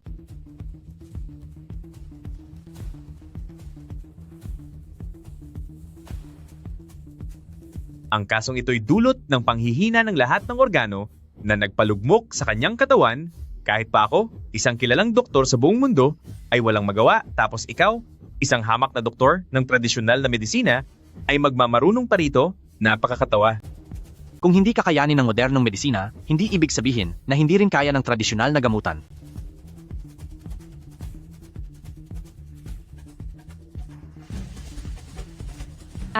Gumalaw si Lolo, gumalaw siya. Paano nangyari ito? Ang lawak at lalim ng dunong ng tradisyonal na gamutan ay kailanmay hindi mauunawaan ng isang makitid ang isip na tulad mo. Ito ang sinasabing, 9 na araw na sagradong karayom? Ito na nga ba ang sikat na 9 na araw na banal na karayom? Kilala mo ba ito? Nabasa ko na ito dati sa isang sinaunang aklat. Ayon sa mga usap-usapan, ang banal na karayom na ito ay nawala na ng mahigit 1,000 taon na ang nakalipas. Hindi lang ito basta hindi nawawala, naranasan mo pa nga ito mismo dati. Kaya pala, sabi ko na, Pa, talaga bang malakas ang teknik na yan? hindi lang basta magaling ito, dahil ayon sa usap-usapan, ang banal na karayom na ito ay may kakayahang magligtas ng buhay. Kapag nailabas na ang 9 na karayom, kahit mga multo at Diyos ay nanginginig sa takot. Sa tingin ko, ayos na.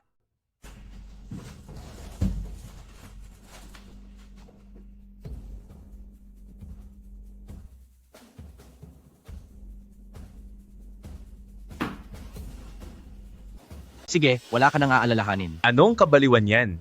Hindi pa nga siya nagigising. Paano mong nasabing ayos na ang lahat? Oo nga, hindi pa nga siya gising. Ganun ba talaga? Walang hiya ka. Gusto mo bang maparusahan? Gising na si Lolo. Pa, Lolo,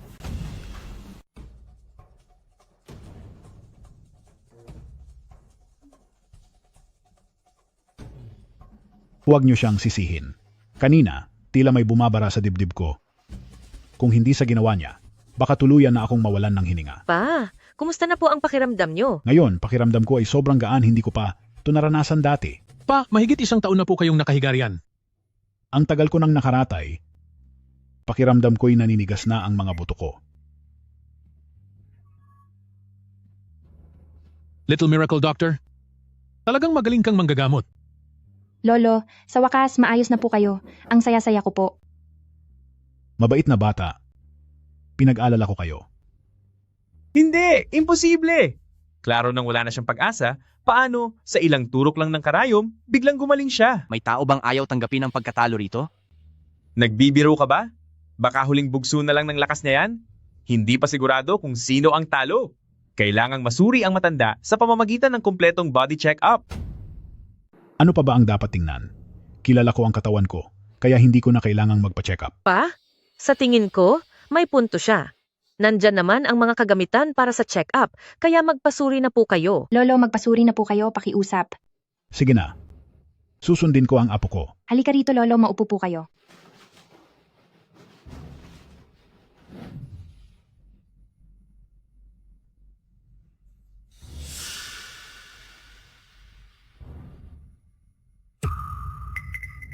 Paano ito nangyari? Maging ang dati niyang iniindang sakit ay nawala na. Ano na? Brother Jang? Ako. Yung kanina ay isang munting biro lang naman.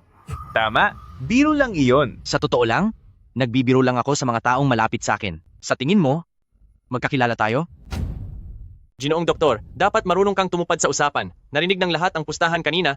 Huwag mong sabing aatras ka. Ate, ang doktor na taong ito, ikaw ang nagdala niyan dito. Siya mismo ang pumayag sa pustahan, kaya anong kinalaman ko riyan? Pa, alagaan niyo po ang kalusugan ninyo. Dahil maayos na po ang lagay ninyo, mauna na po akong umuwi. Sige, umuwi ka na, umuwi ka na. O ate, dito ka na kumain ng hapunan. Ginoong Song, huwag mo naman akong iiwan. Tama na. Ang taong walang isang salita ay walang silbi. Kapag di mo tinupad ang pusta mo ngayon, gagamitin ko ang buong lakas ng pamilyang Song para kalabanin ka hanggang sa mapilitang alisin mo ang uniforme mong iyan. Hindi ako nagbibiro. Sige, talo ako ngayon, pero humanda ka. Malaya kang lumapit sa akin anumang oras. Pero sa susunod, hindi lang $5 milyong, sisiguraduhin ko na mauubos ang lahat sa'yo hanggang sa huling sentimo. Ikaw? Iho, salamat sa pagliligtas mo sa akin. Mula ngayon, ang mga usapin mo ay usapin na rin ng pamilyang Song. Anuman ang kailangan mo, hindi ako magdadalawang isip na tulungan ka. Pa, mas mabuti pang bigyan na lang natin siya ng talagang kapakipakinabang. Tama ang sinabi mo, walang kapantay ang pagsagip sa buhay ng tao. Kaya ang ating kumpanyang Genting Hotel, na may halagang $1 bilyong, ay ipagkakaloob natin kay Little Miracle Doctor. Pare, mukhang yayaman ka ng todo sa ganito. Sam, 10 bilyon? Mas higit pa riyan, ang Genting Hotel ay kumikita ng 20 milyon kada buwan. Sobrang... Walang sobrang sobra. Pagkatapos kong makaligtas sa bingit ng kamatayan, may natutunan ako na gaano man kadami ang pera, material na bagay lang iyan. Ang buhay ang pinakamahalaga. Bukod pa riyan, isinalba mo pa ang buhay ng anak ko. Sir, sa palagay ko, wag na lang po. Tinurukan ko lang naman po kayo ng ilang karayom. Hindi po iyon katumbas ng ganong kalaking halaga. Ang salitang binitiwan ay parang natapong tubig na di na masasalok, tapos na ang usapan. Pagkaraan ng 1 buwan, kapag kumpleto na ang mga papeles, ililipat na ito sa pangalan mo. Nakahain na po ang pagkain. Ayos. Matagal-tagal ko na ring di nahahawakan ng alak na ito. Ngayon, nais kong makipag-inuman ng maayos kasama ang batang ito. Anak, 2 beses mong iniligtas ang buhay ng pamilyang Song. Halika rito. Buong pamilya naming itataas ang aming baso para sa iyo.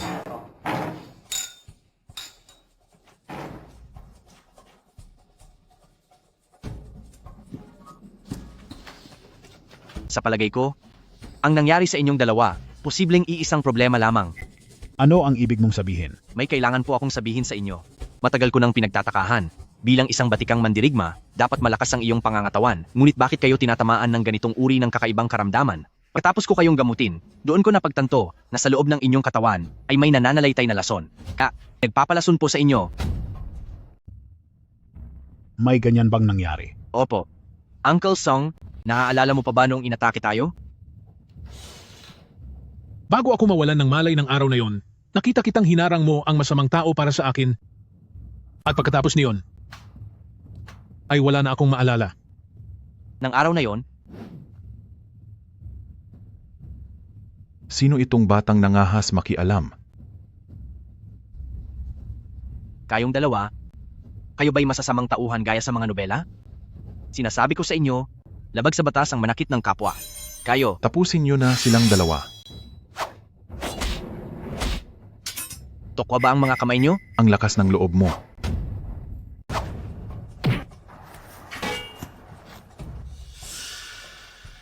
Nauunawaan ko.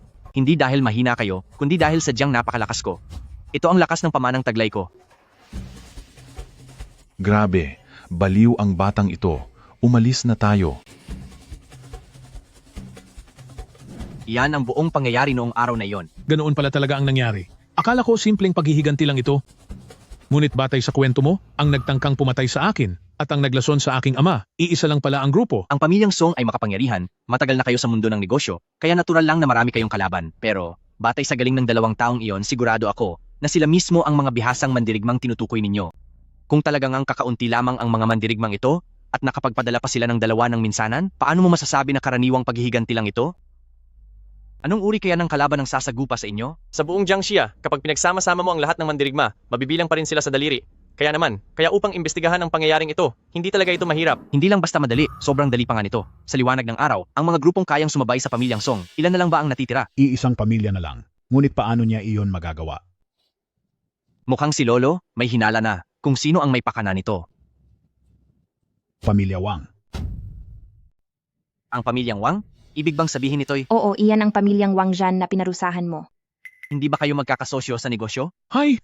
Mahaba-habang kwento yan. Ang dalawang pamilya namin ay iisang pamilya lamang noong mga nakaraang dekada, hanggang magkaroon ng hidwaan sa loob ng pamilya, at kalaunan, nagkahiwalay. Simula noon, ilang dekada na kaming nagbabangayan. Hanggang sa 10 taon na ang nakalipas, sa wakas ay nagkasundo rin kami at sabay kaming umunlad. Ang relasyon ng pamilya namin ay sadyang komplikado at kung minsan, nagkakaroon pa rin kami ng sigalot.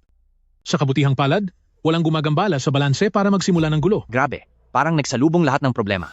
Tiyak na hindi ako palalagpasin ni Wang Zhan. Ngunit dahil dito, mas madali na itong lutasin. Hindi niyo pa po alam ang totoo. Ang pamilyang Wang, bagamat kung susuriing mabuti, ay hindi naman kasing lakas ng pamilyang Song sa larangan ng negosyo. Ngunit pagdating sa martial arts, sadyang mahirap silang tapatan. Tama po iyon? Iho, ang mga mandirigmang hinarap mo noon ay puro mga pinakamahihina o nasa panimulang antas pa lang? Itong mga mandirigmang ito, mat hindi kasing rami ng sa pamilyang Song, mayroon silang eksperto sa napakataas na antas ng lakas. Panloob at panlabas na lakas? Ito ba ang batayan ng ranggo ng mga mandirigma? Oo, at lahat ng mandirigma ay hinahati sa 3 antas. Simula, gitna at huling yugto. Ang bagay na iyan ay kaparehong-kapareho ng natutuhan ko. Subalit hindi ko alam kung saang antas ng mandirigma umaakma ang unang antas ng key training na alam ko. Halimbawa, ako'y nasa huling yugto ng panlabas na lakas, samantalang si tatay ay nasa simula ng panloob na lakas, at si lolo ay nasa gitnang antas ng panloob na lakas. Ganoon ba? Ibig sabihin, wala ni isa sa inyo ang kayang daigin ng taong nasa huling yugto ng lakas? Hay, kahit nakakahiyamang aminin. Kung hindi lang ako nilason nitong mga nakaraang taon, tiyak na naabot ko na sana ang pinakamataas na antas. Naunawaan ko na. Kaya pala, iyon ang sanhi kung bakit nila ako nilason. Kaya niyo po bang malaman kung anong antas na ako? Batay sa ipinapakita mong galing, magkasing antas tayo. Sa murang edad mo at sa layo ng narating mo, walang hanggan ang kinabukasan mo. Ha? Ganun po ba?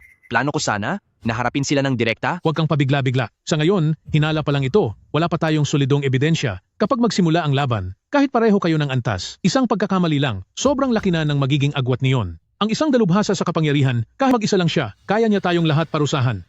Mukhang kailangan ko talagang pabilisin ang pagsasanay. Dahil dyan, isagawa natin ang napag-usapan, magtanaw muna tayo, at maghintay, umpisahan na nating tipunin ng ebidensya laban sa pamilya Wang. Sige po. Kung may kailangan kayo, tawagan niyo po agad ako. Oy Zhang Li, saan ka ba pupunta bukas? Oo nga, gusto mo bang isama si Ading sayo? Kuya, Sa tingin ko okay yan. pag itinuloy niyo pa yan, hindi ko na kayo kakausapin. Palagay ko wag na lang po. Bakit? Hindi mo ba ako tinatanggap? Hindi naman ganoon. Pupunta ako sa Guangming neighborhood bukas. Sigurado ka bang sasama? Pupunta ka talaga roon? Oo. Siyempre, kailangan ko pang magtrabaho para kumita ng mas malaking pera. Sige, sasama ako. Boss, gumaling na po si Matandang Song. Paano nangyari yon? Walang makagagamot sa lason na yon. Sabi nila, isang doktor ng Chinese medicine ang nagpagaling sa kanya at ang pangalan niya ay Zhang Li. Zhang Li, bakit siya na naman? Bakit hindi pa rin bumabalik si Wang Zhan galing sa subasta? Puntahan mo siya at ibalik dito. May mahalaga tayong gagawin. Ang balita po, si Young Master inagaw sa kanya ang Guangming neighborhood, kaya natatakot siyang humarap sa inyo. Walang kuwenta. Sino ang umagaw niyon? Parang ang pangalan din niya ay Zhang Li din po. Wisit, bakit si Zhang Li na naman?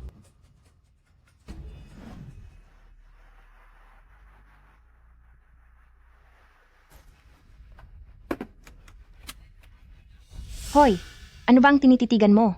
May dumi ba sa mukha ko? Pakiramdam ko'y napakaganda mo, kaya hindi ko maiwasang titigan ka. Talaga ba? Ay, oo nga pala. Maari mo bang ikuwento sa akin ng mas detalyado tungkol sa Guangming neighborhood? 3 taon na ang lumipas mula nang itayo ang subdibisyong iyon.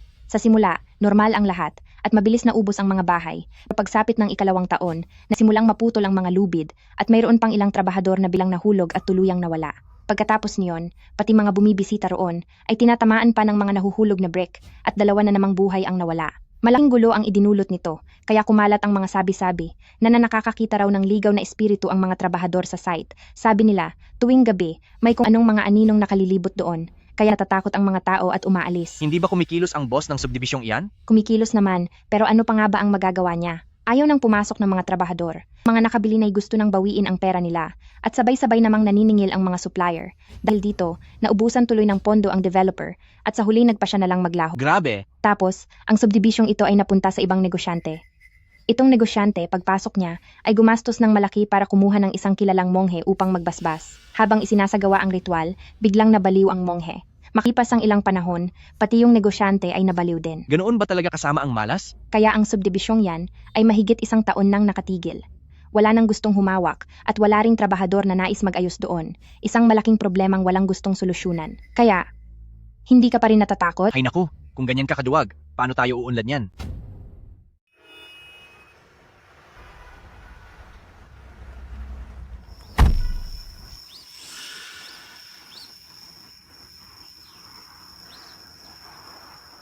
Hay, bakit ang lamig-lamig dito? Mas mabuti pang bumalik na lang tayo. Nandito na rin naman tayo, hindi ba dapat pumasok na tayo sa loob? Gusto mo bang maghintay na lang sa kotse? Ha? Huwag, ayaw ko. Nakakatakot namang mag-isa dito sa kotse. Sasama ako sa'yo. Tara na. Kitang-kita naman. Mula sa disenyo at paggawa, pati sa mismong konstruksyon, ang Guangming Subdivision ay tunay na isinagawa ayon sa pinakamataas na pamantayan. Maganda rin ang lokasyon ng subdivision, mapit sa kabundukan at katubigan. Doon ding artipisyal na lawa sa di kalayuan, ang tama para sa libangan, malalapit na elementarya at sekundarya. Ang malalaking mall ay nandito na, kaya masasabing nandito na ang lahat ng kailangan para sa pang-araw-araw na pamumuhay ng karamihan.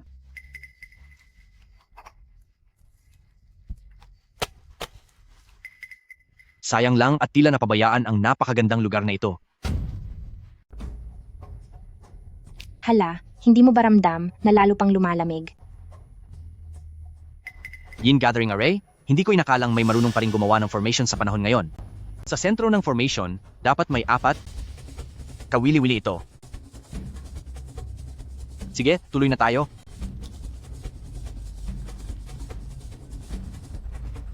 May naririnig ka ba? May mga elemento ba dito? Ah, may mga elemento nga.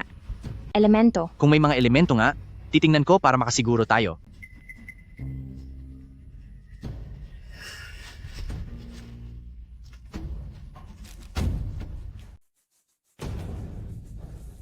Sino kayo? Sino ka ba? Ako ang tagapangasiwa rito. Kung wala kayong kailangan, umalis na kayo. Hindi ligtas ang lugar na ito. Administrador? Administrador? Sa Guangming neighborhood na ito, kailan pa nagka-administrador dito? At kung administrador ka talaga, dapat naman maayos ang itsura mo, pati malinis ang suot mo, di ba? Ano bang pakialam mo kung malinis ako o hindi? Kung nais ninyong mapahamak, manatili kayo rito, pero huwag ninyo akong sisihin kapag di ko kayo naabisan sa panganib. Sa lakas ng masamang enerhiya rito, bakit tila ayos lang siya? Tao ba siya o espiritu? Halika, sundan natin siya.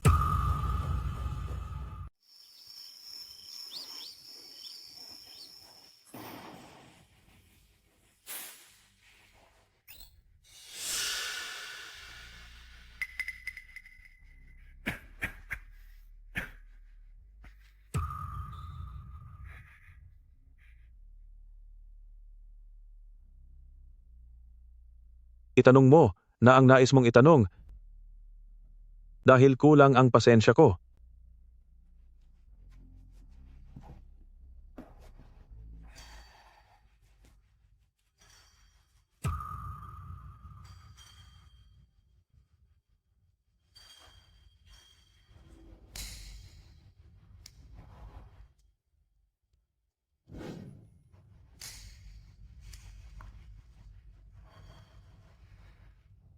Sige. Didiretsuhin na kita. Sa tingin ko, matagal ka nang nakatira rito. Maaari mo bang sabihin sa akin kung sino ka? Lahat ng tao ay nilalayuan ang subdibisyong ito. Bakit tila sobrang interesado ka rito? Binili ko na kasi ang subdibisyong ito. Plano kong ibalik ang sigla sa lugar na ito. Sobra ba ang pera mo at hindi mo alam kung saan ito gagamitin o talagang may diferensya lang ang utak mo? Pakisagot naman ng maayos ang tanong ko. Sige, makinig ka ng mabuti. Lahat ng binili mo ay hindi mga asset na tataas pa ang halaga. Sa halip, wawasakin ka niyan. Maghahatid yan sa'yo ng walang katapusang malas. At wala ring bibili ng bahay dito kaya siguradong talo ka na. Sige, kung ganon. Magpustahan tayo. Pusta tayo na ang lugar na to. Hindi lang basta hindi makakasama sa akin, kundi gagawin ko itong pinakamahal na spot sa buong lungsod ng Anhay. Naniniwala ka ba? Hinding-hindi ako maniniwala. Bata, masyado ka pang bata. Noong panahon ng tatay ko, Ang tatay mo? Ikaw ba? Ang anak ng dating developer na matagal nang nawala? kung ako nga, bakit? Pasensya na. Di ko sinasadya mabanggit yon. Hahawakan mo pa ako? Hindi ka ba takot na mahawaan kita ng kamalasan? Iniisip ko lang, marami kang kwento at gusto kong makinig. Siguro mahirap itago lahat ng yan ng napakaraming taon, di ba? Marami na ring taon ang lumipas. Kung handa kang makinig, ikukuwento ko sa iyo ang lahat.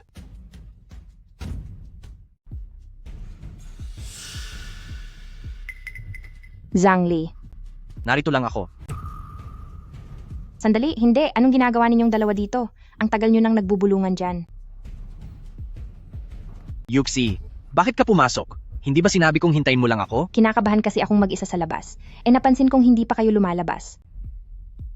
Siya nga pala, itong kasama ko ang anak ng unang may-ari ng kumpanyang ito. Plano ko sanang magtanong-tanong sa kanya. Siya? Anak siya ng orihinal na developer. Pero bakit siya narito? Hindi patas ang nangyari sa tatay ko noon.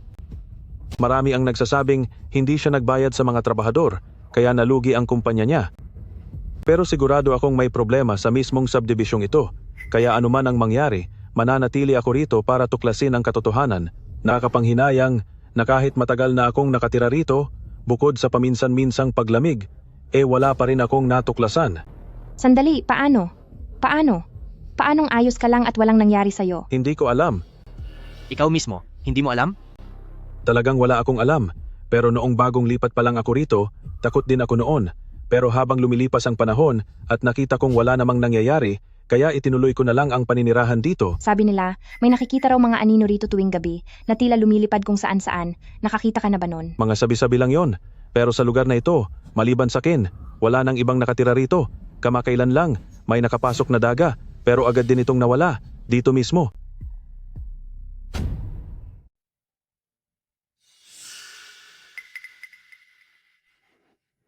Ikaw pala si katawan ng purong yang.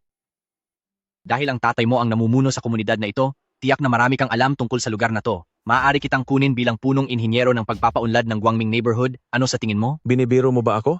Sa lugar na kahit mga tao ay takot pumasok dahil sa multo, gagawin mo pa akong punong inhinyero? Sino ang nagsabing may multo rito? Sinasabi ko sa iyo, ang lugar na ito ay normal lang naman, kaya lang. Kaya lang ano? Pumayag ka muna sa alok ko, tsaka ko sasabihin sa iyo. Sige, basta malaman ko lang ang totoo. Dati rin akong namahala rin ako rito bilang inhinyero. Gagawin ko ang anumang gusto mo. Kasunduan na. Huwag mo na kaming paghintayin, magsalita ka na, Zhang Li. Sige, magdala kayo ng pala at sumunod kayo sa akin.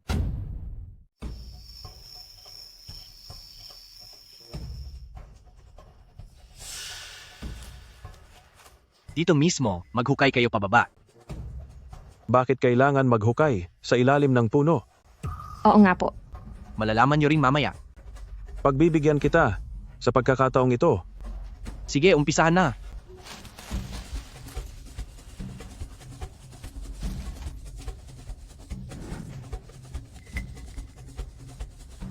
Ito. May balot na itim dito. Kunin mo yan. Paano mo nalaman na may kung ano rito? Dahil nakakasilip ako sa loob ng mga bagay. Huy, nakapagsisinungaling ka na lang nang di man lang nag-iisip? Ang dami mo na bang nabasang nobela? Hay, sa panahong ito, hindi na talaga pinaniniwalaan ng totoo. Baka nababaliw ka na. Uy, masama tong bagay na nasa loob. Huwag na huwag mong hahayaang dumikit to sa balat mo. Ganyan. Ayos na ba? Ang mga susunod na mangyayari, maaaring lampas pa sa inyong kaalaman, kaya mas mabuti ihanda ninyo ang inyong mga sarili. Teka, bakit parang lalo lang nakakatakot ang sinasabi mo?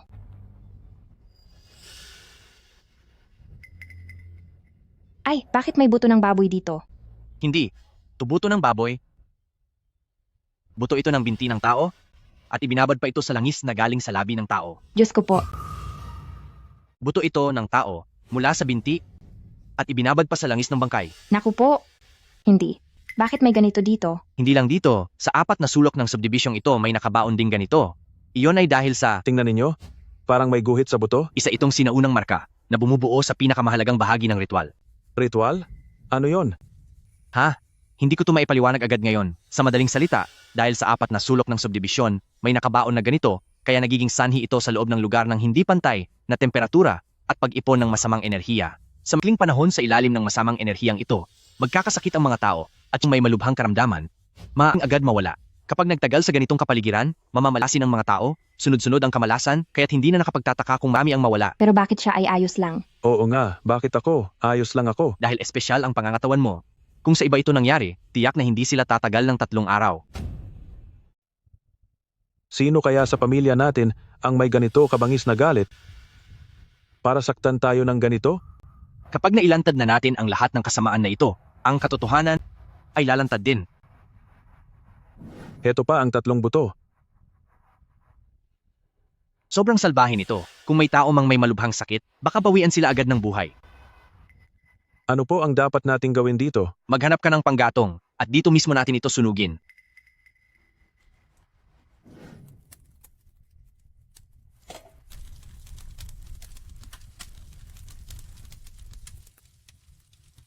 Sige na, wasak na ang sumpa.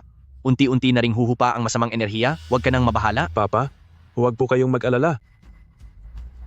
Hahanapin ko ang may pakana nito at pananagutin ko siya. Kung walang aberya, ang gumawa nito ay tiyak na darating dito. Oo nga pala, ikaw ba si Lu Fei? Simula ngayon, susunod na ako sa inyo. Palagay ko, mukhang kailangan mo munang linisin ang sarili mo. Ang mga tao ko, dapat presentable ang hitsura. Opo, salamat po. Siya nga pala, Zhangli, paano mo ba natagpuan ang buto ng tao kanina? Sabi ko na sa'yo, may kapangyarihan akong silipin ang loob. Pag ipinagpatuloy mo pa yan, magagalit na talaga ako. Hay, sige na nga. Sa katunayan, nag-aral ako ng mahika sa pagbuo ng formasyon. Ngayon, handa na kitang isama upang buuin ito. Kailangan din ba nating gumamit ng buto ng tao para rito? Ang paggamit ng buto ng tao ay para lang sa itim na mahika, iba ang gagamitin ko. Buto ng hayop? Parang ang paggamit ng mga buto sa formasyon ay nakatanim na sa isip mo. Sa paggawa nito, anumang bagay ay pwedeng gamitin. Ang talagang makapangyarihan, kayang bumuo nito kahit sa hangin lang. O hindi pa ako nasa ganong antas, na umaasa pa rin ang formasyon sa mga tatak. Kaya, kailangan lang nating hanapin ang mga bagay na pwedeng lagyan ng marka, hindi na natin kailangan ang mga bonggang bagay na yan. Ganoon pala iyon.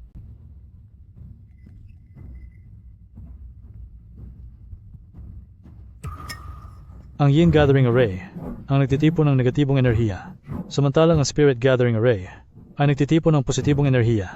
Magkabaligtad sila. Sa mga pumasok sa Yin Gathering Array ay susundan ng masasamang espiritu, samantalang ang papasok sa Spirit Gathering Array ay hahaba ang buhay.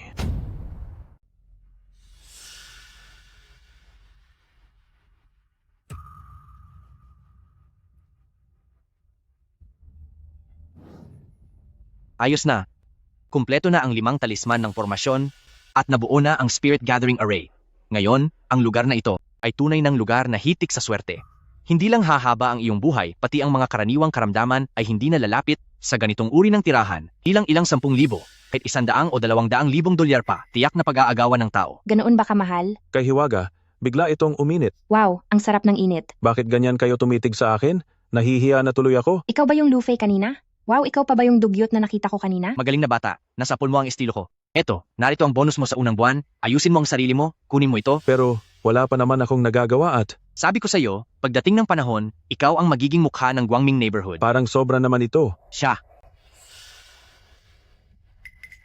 Ang lumikha ng formasyon ay narito na. Narito na sila. Zange, bakit ka nagmamadali?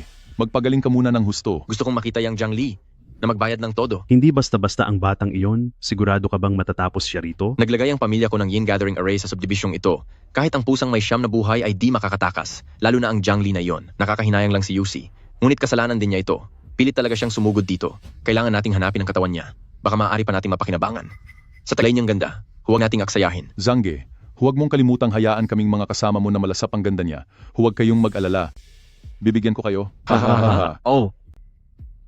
Hindi ba ito si Young Master Wang? Talagang pinagtagpo tayo ng kapalaran. Kayo pala ang narito. Zhangli, paano ka pa nakaligtas? Paano nangyari to? Pinaliligaw ninyo ng landas ang tatay ko, kayong mga Wang. Isang simpleng yin gathering array lang yan, nabuwag ko na. Kayong mga Wang, ang ambisyon ninyong yumaman sa mga lupa sa Guangming neighborhood ay dapat nang matigil. Anong sinabi mo? Wang Jan, nagnanakaw na kayo. Nananakit pa. Hindi ba kayo takot malugmok sa kasamaan? Kasamaan, yang mga Wang na umaabuso sa kapangyarihan, tiyak na di nila alam ang ibig sabihin ng hustisya, kaya tuturuan ko sila ngayon. Ikaw, anong binabalak mo? Ikaw, huwag kang lumapit. Presidente Wang, sabi ng doktor, bagamat maayos na ang kalagayan ng young master, posibleng hindi na siya makapag-ensayo ng martial arts. At bukod pa roon, At ano pa? maaari rin po siyang magkaroon ng suliranin sa pagkalalaki. Zhang Li, wala kang hiya, pananagutan mo to. Presidente Wang, matagal mo na rin akong di inuutusan. Ngayon, magaling ang kalabang ito. O, mas mahusay pa ba kaysa sa pamilyang Song? Sinira niya ang yin gathering array mo. Kung ganoon, mukhang magiging kawili-wili ito. Gusto mo ba siyang tapusin ko na? O, bibigyan pa natin ng pagkakataon? Gawin mong miserable ang buhay niya at huwag mo siyang hayaang matahimik kailanman.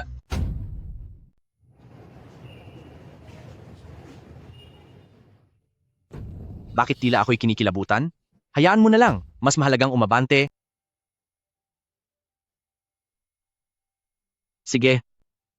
Tagumpay. Nasa gitnang yugto na ako ng pag-iipon ng enerhiya. Ang galing. Ramdam ko, kumpara sa umpisa, mahigit 10 ulit na akong mas malakas. Hindi ko lang tiyak kung naabot na nito ang panloob na puwersa. Ano man ang mangyari? Totoo nga, na may angking galing talaga ako sa pagsasanay.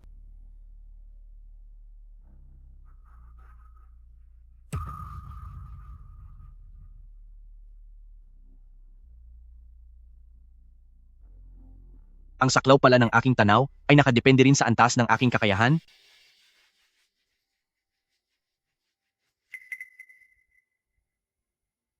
Tunay itong pambihirang kapangyarihan.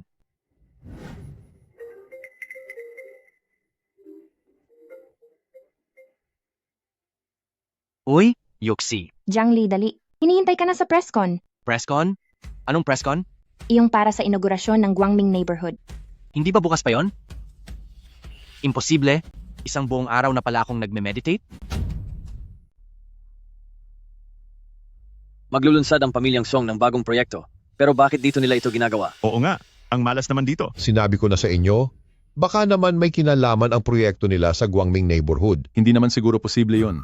Ang pamilyang Song ang pinakamalaking kumpanya sa lungsod natin, hindi naman siguro sila ganon kabaliw. Zhang Li, sa wakas nandito ka na. Sige, sisimulan ko na. Sa inyong lahat, ngayon ay ilalahad ko na ang aming bagong proyekto. Ano? Ang pre-sale ng Guangming neighborhood? Ano ba ang pakay ng pamilyang Song? Ginugulo ba talaga nila tayo? Grabe naman ito.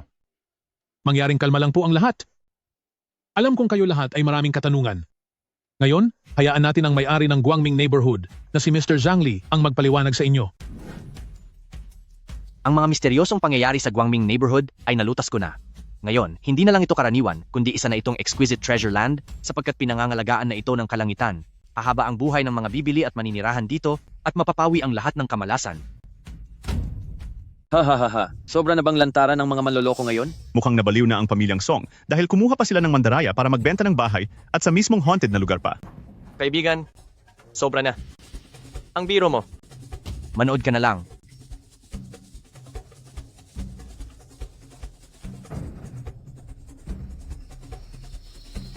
Ano ba? Anong balak mo? Multo. Lalabas ang mga multo. Ang init nitong pakiramdam. Naaalala ko na dati.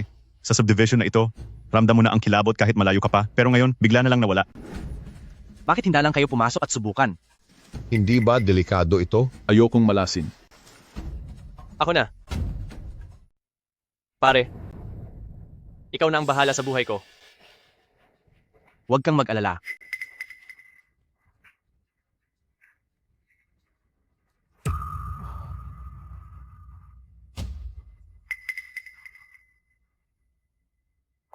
Ayos lang ako. Ha. Uy, talagang ayos lang ako. Sige, susubukan ko rin. Ay!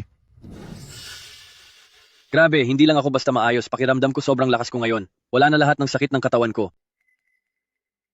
Grabe. Tunay na mahiwaga ito. Ang pakiramdam na ito, puno na ako ng sigla.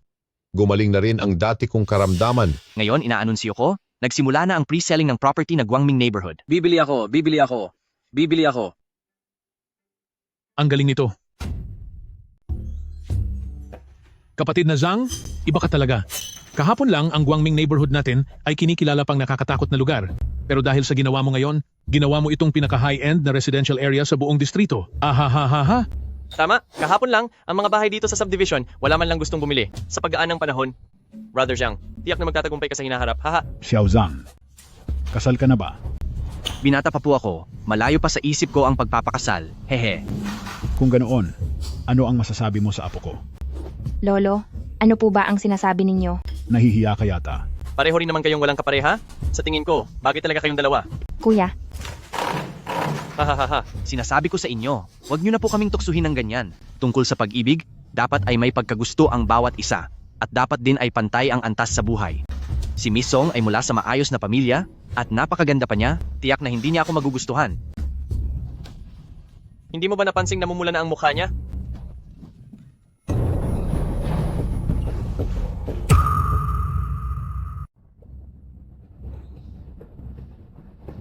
Yoxi,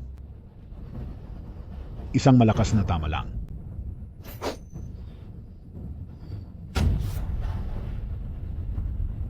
Kailangang agad pumunta ang lahat at magtipon sa Southeast Industrial Zone. Posibleng may kaguluhan mamayang gabi. Sino mang naglakas loob na gawin ito, ay tiyak na pamilya Wang. Lahat ito'y kasalanan ko, marahil dahil pinarusahan ko si Wang Zhan, talagang naging padalos-dalos ako. Hindi mo ito kasalanan. Yuxi, sana'y ligtas ka. bitiwan niyo ako. Pakawalan niyo ako. Sabi ko, bitiwan niyo ako.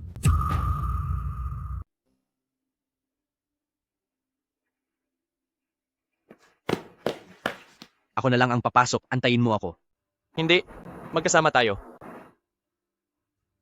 Walang makakatakas sa inyong dalawa. Bitiwan niyo ako. Bitiwan niyo ako. Ikaw pala ang may pakana nito. Ginoong Song, maraming taon na ang nakalipas. Kumusta ka na? Ayos lang ako, pero tiyak na ikaw ang mapapasama ngayong araw. Ganun ba? Sugod. Kuya Zhangli, ingat kayo. Ang ingay mo. Hindi nga nila mailigtas ang sarili nila.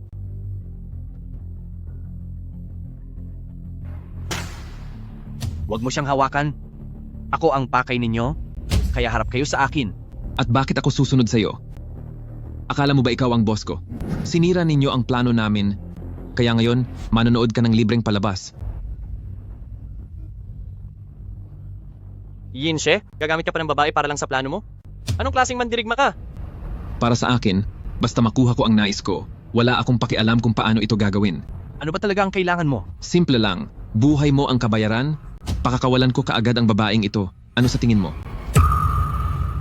Basta handa kang magbayad para sa sarili mo. Maari ko nang palayain agad ang babaeng ito. Anong palagay mo? Iligtas mo ang tao.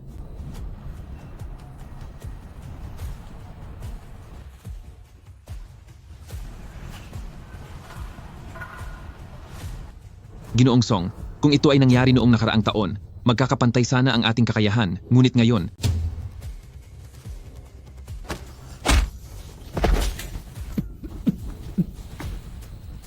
Naabot mo na ba ang tunay mong lakas? kung hindi dahil doon, paano tayo lalaban sa pamilyang Song ninyo? Sa totoo lang, gusto lang naming tapusin ang taong nanggugulo. Hindi ko inakalang ikaw pa ang magtutungo rito. Mas mainam ito, para hindi na kami mahirapan sa hinaharap.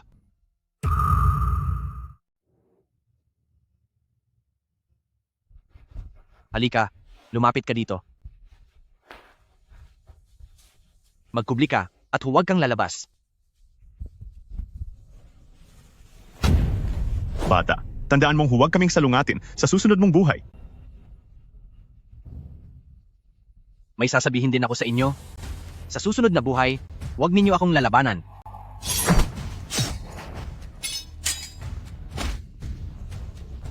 Panlabas na lakas, huling yugto, tila mas kawili-wili ka kaysa kay Song Yingje. Zhang Li. Bilis, umalis ka na. Itong tao, Itong tao'y may panloob na lakas. Zhang Li, umalis ka na. Itong lalaki, hindi matatawaran ang tapang niya. Wala kayong kawala. Kahit mahusay ka pang mandirigma, sa harap ko, hamak ka lang na insekto.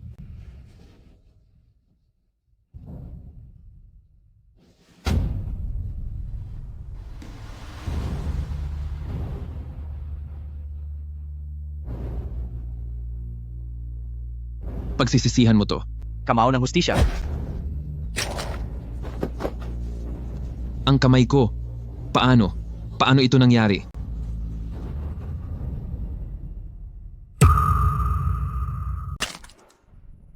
Akala ko magaling ka? Hanggang ganyan lang pala ang kaya mo. Imposible. Paano ka naging ganito kalakas? Talagang mahina ka lang. Sobrang hina mo na nga, nagyayabang ka pa. Ngayon, naintindihan mo na? Ikaw. Brother Zhang, pwede ko bang itanong kung ano na talaga ang antas mo? Tungkol diyan. Hindi ko rin alam. Sobrang lakas mo. Grabe, napakalakas mo. Zhang Li, Yuxi, Inaamin kong malakas ka. Pero sa huli, ako pa rin ang mananalo? ayos ka lang ba?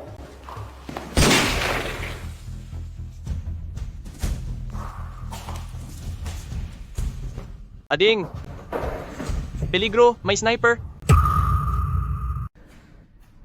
Hindi pwede. May sniper. Bakit ka nagpakatanga?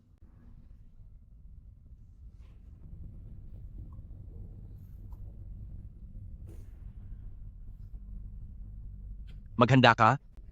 Tapusin mo na to.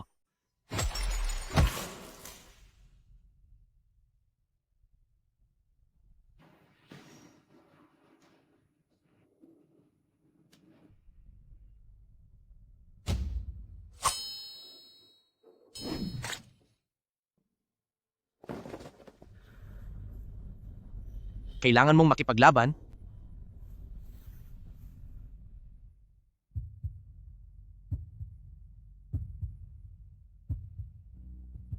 Kaibigan, pakiusap, pagalingin mo siya. Hindi ko hahayaan na may mangyaring masama sa kanya.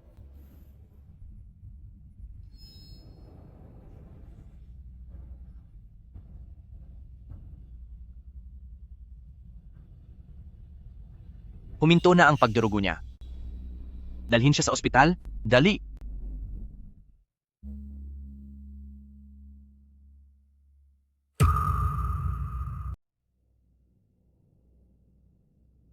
Bakit wala pa ring balita galing kay Master? Huwag kang mabahala, sa tulong ko, naabot na ng kapatid ko ang level ng Neijin. Sa tamang panahon, kahit may 100 Zhang Li pa riyan, tiyak na maglalaho rin sila. Pagbalik niya, oras na para tumungo sa pamilyang Song. Masamang balita. Patay na si Yinshe. Pinaslang siya.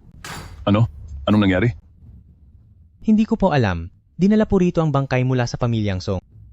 May mensahe po galing kay Zhang Li na sa loob ng 3 araw ay maghaharap daw kayo. Walang kwenta. Lahat kayo walang kwenta. Bakit pa kita kailangang pakainin? Layas. Opo, patawad po.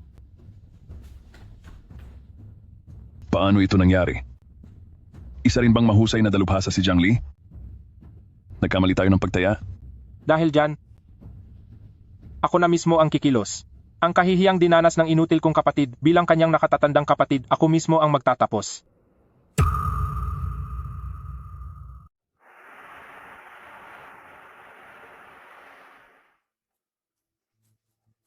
Ang bilis mong gumaling. Hindi ba dahil din ito sa'yo? Sabi pa nga ng mga doktor. Kung hindi dahil sa'yo, hindi ako gagaling ng ganito kabilis. Hindi, ikaw ang nagligtas sa akin. Kung nakarating lang sana ako ng mas maaga. Sana andoon na agad ako. Hay, pantay na tayo. O may dala ka bang inumin?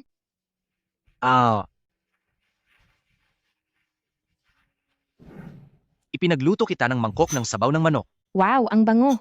Sandali. Huwag kang malikot, pakakainin kita. Ito, parang mali yata to. Bakit naman hindi? Ibuka ang bibig?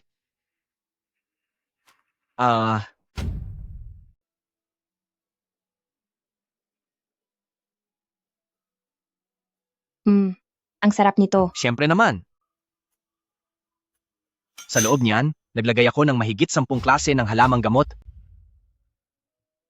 At niluto ko ito ng dahan-dahan sa loob ng halos 2 oras. Gusto ko pa. Halika, ibuka mo ang bibig mo.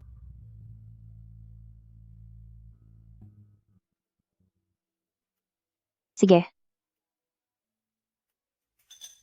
Tiyak na napakaswerte ang magiging girlfriend mo. Bakit hindi na lang maging girlfriend kita? Ha? Masyado yatang diretso yan, hindi ba? Zhangli, halika dito. Lalabas lang ako sandali. Sige. Ano? Dahil ngayon, mas malakas ka pa kaysa sa isang master ng kapangyarihan. Kailangan na nating gawin ang unang hakbang. Sige. Bukas, tatapusin na natin at bibigyan na natin ito ng wakas.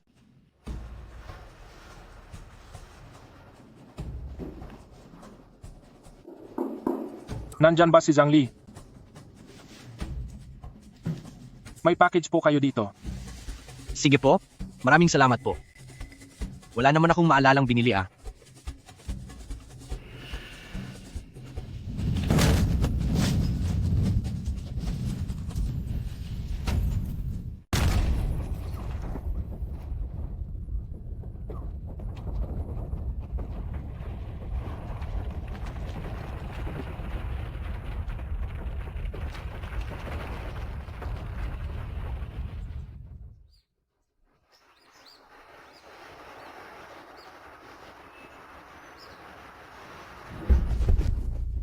Anong nangyayari? Mukhang may masamang nangyari sa bandang urban village. Naku, lagot!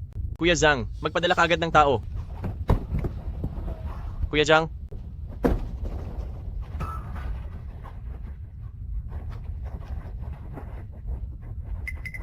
Bilis, samahan mo akong iligtas ang mga tao.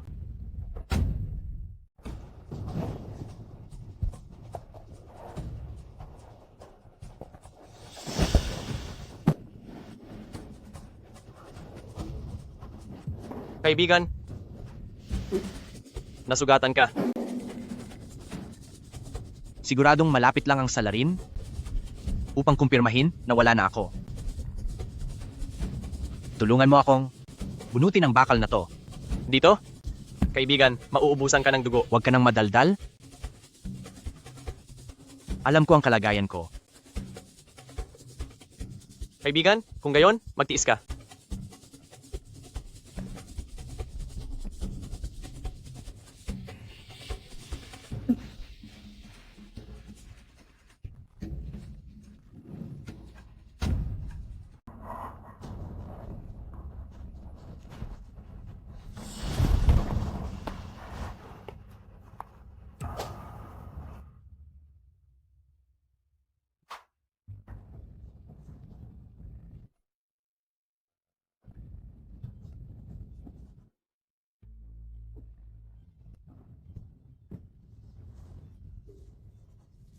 Wow!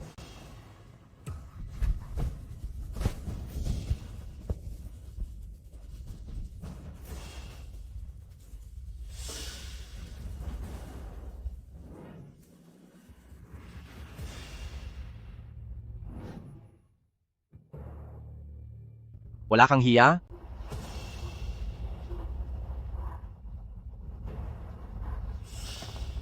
Natagpuan na kita. Ikaw pala.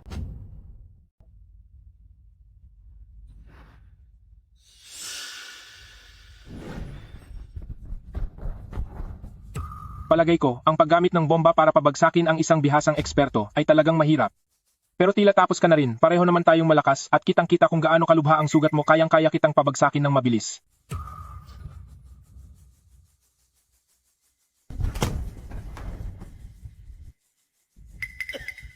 Ito. Paanong naging posible ito? Ang iyong lakas ay lampas pa sa inaakala ko. Pagbayaran mo ang buhay ng mga inosenteng taong ito. Huwag mo siyang tapusin. Marapat lang siyang maparusahan, ngunit kung wawakasan mo siya, sino ang sasagot sa naganap na pagsabog? Ang daming inosenteng tao ang pinahamak ng taong ito, marapat lang na mawala na siya. Bakit mo pa siya ipinagtatanggol? Ang halaga niya, habang nabubuhay pa siya, ay higit pa kaysa sa alinmang parusa. Dahil sa kaniya, tapos na ang labanan para sa pamilya Wang. Kayo. Huwag ninyong akalaing gagawa ako ng kahit anong patotoo laban sa kanila. Ha ha ha ha. Walang hiya, sinubukan niyang kitilin ang sariling buhay. Idura mo yan, dali. Bitiwan mo na siya. May mga taong nais pang mabuhay ngunit wala na sila. Mayroon namang gustong wakasan na ang lahat, ngunit kailanman ay di ko papayagang mangyari yan. Huwag. Huwag po. Huwag. Pakiusap, huwag.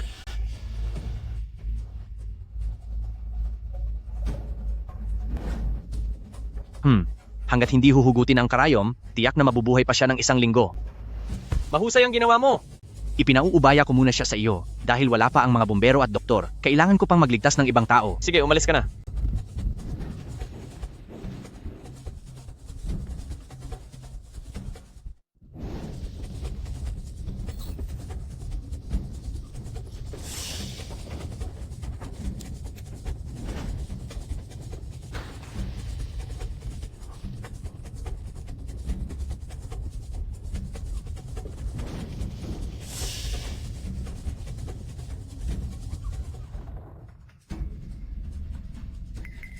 Wang Xiu?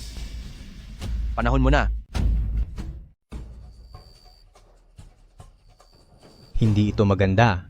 Hindi ito maganda. Napatay si Master Yin Shi dahil kay Zhang Li. Bilis, mag-empake na kayo ng gamit para makaalis tayo. Saan kayo tatakas? Sa wakas nakuha ng pamilyang Wang ang karapat-dapat na parusa. At dahil sa sarili kong husay at namana kong talento, agad ko ring napahinto ang pagsabog na ito. Walang sinumang nasugatan. Hindi ko inakala. 1 buwan lang ang nakalipas. Isa ka lang mahirap na estudyante, ngayon bigla kang naging ang pinakamayamang tao sa buong lungsod. Kumusta naman yon? Kabado ka ba sa talumpati mo mamaya? Bakit naman ako kakabahan? Aakyat lang ako sa entablado at sasabihin na ang totoo, lahat ng ito ay dahil sa meron akong mabuti at mapagmahal na asawa. Kaya pakiusapan mo siya ang magsalita para hindi na ako kabahan. Naku, ang kulit mo talaga.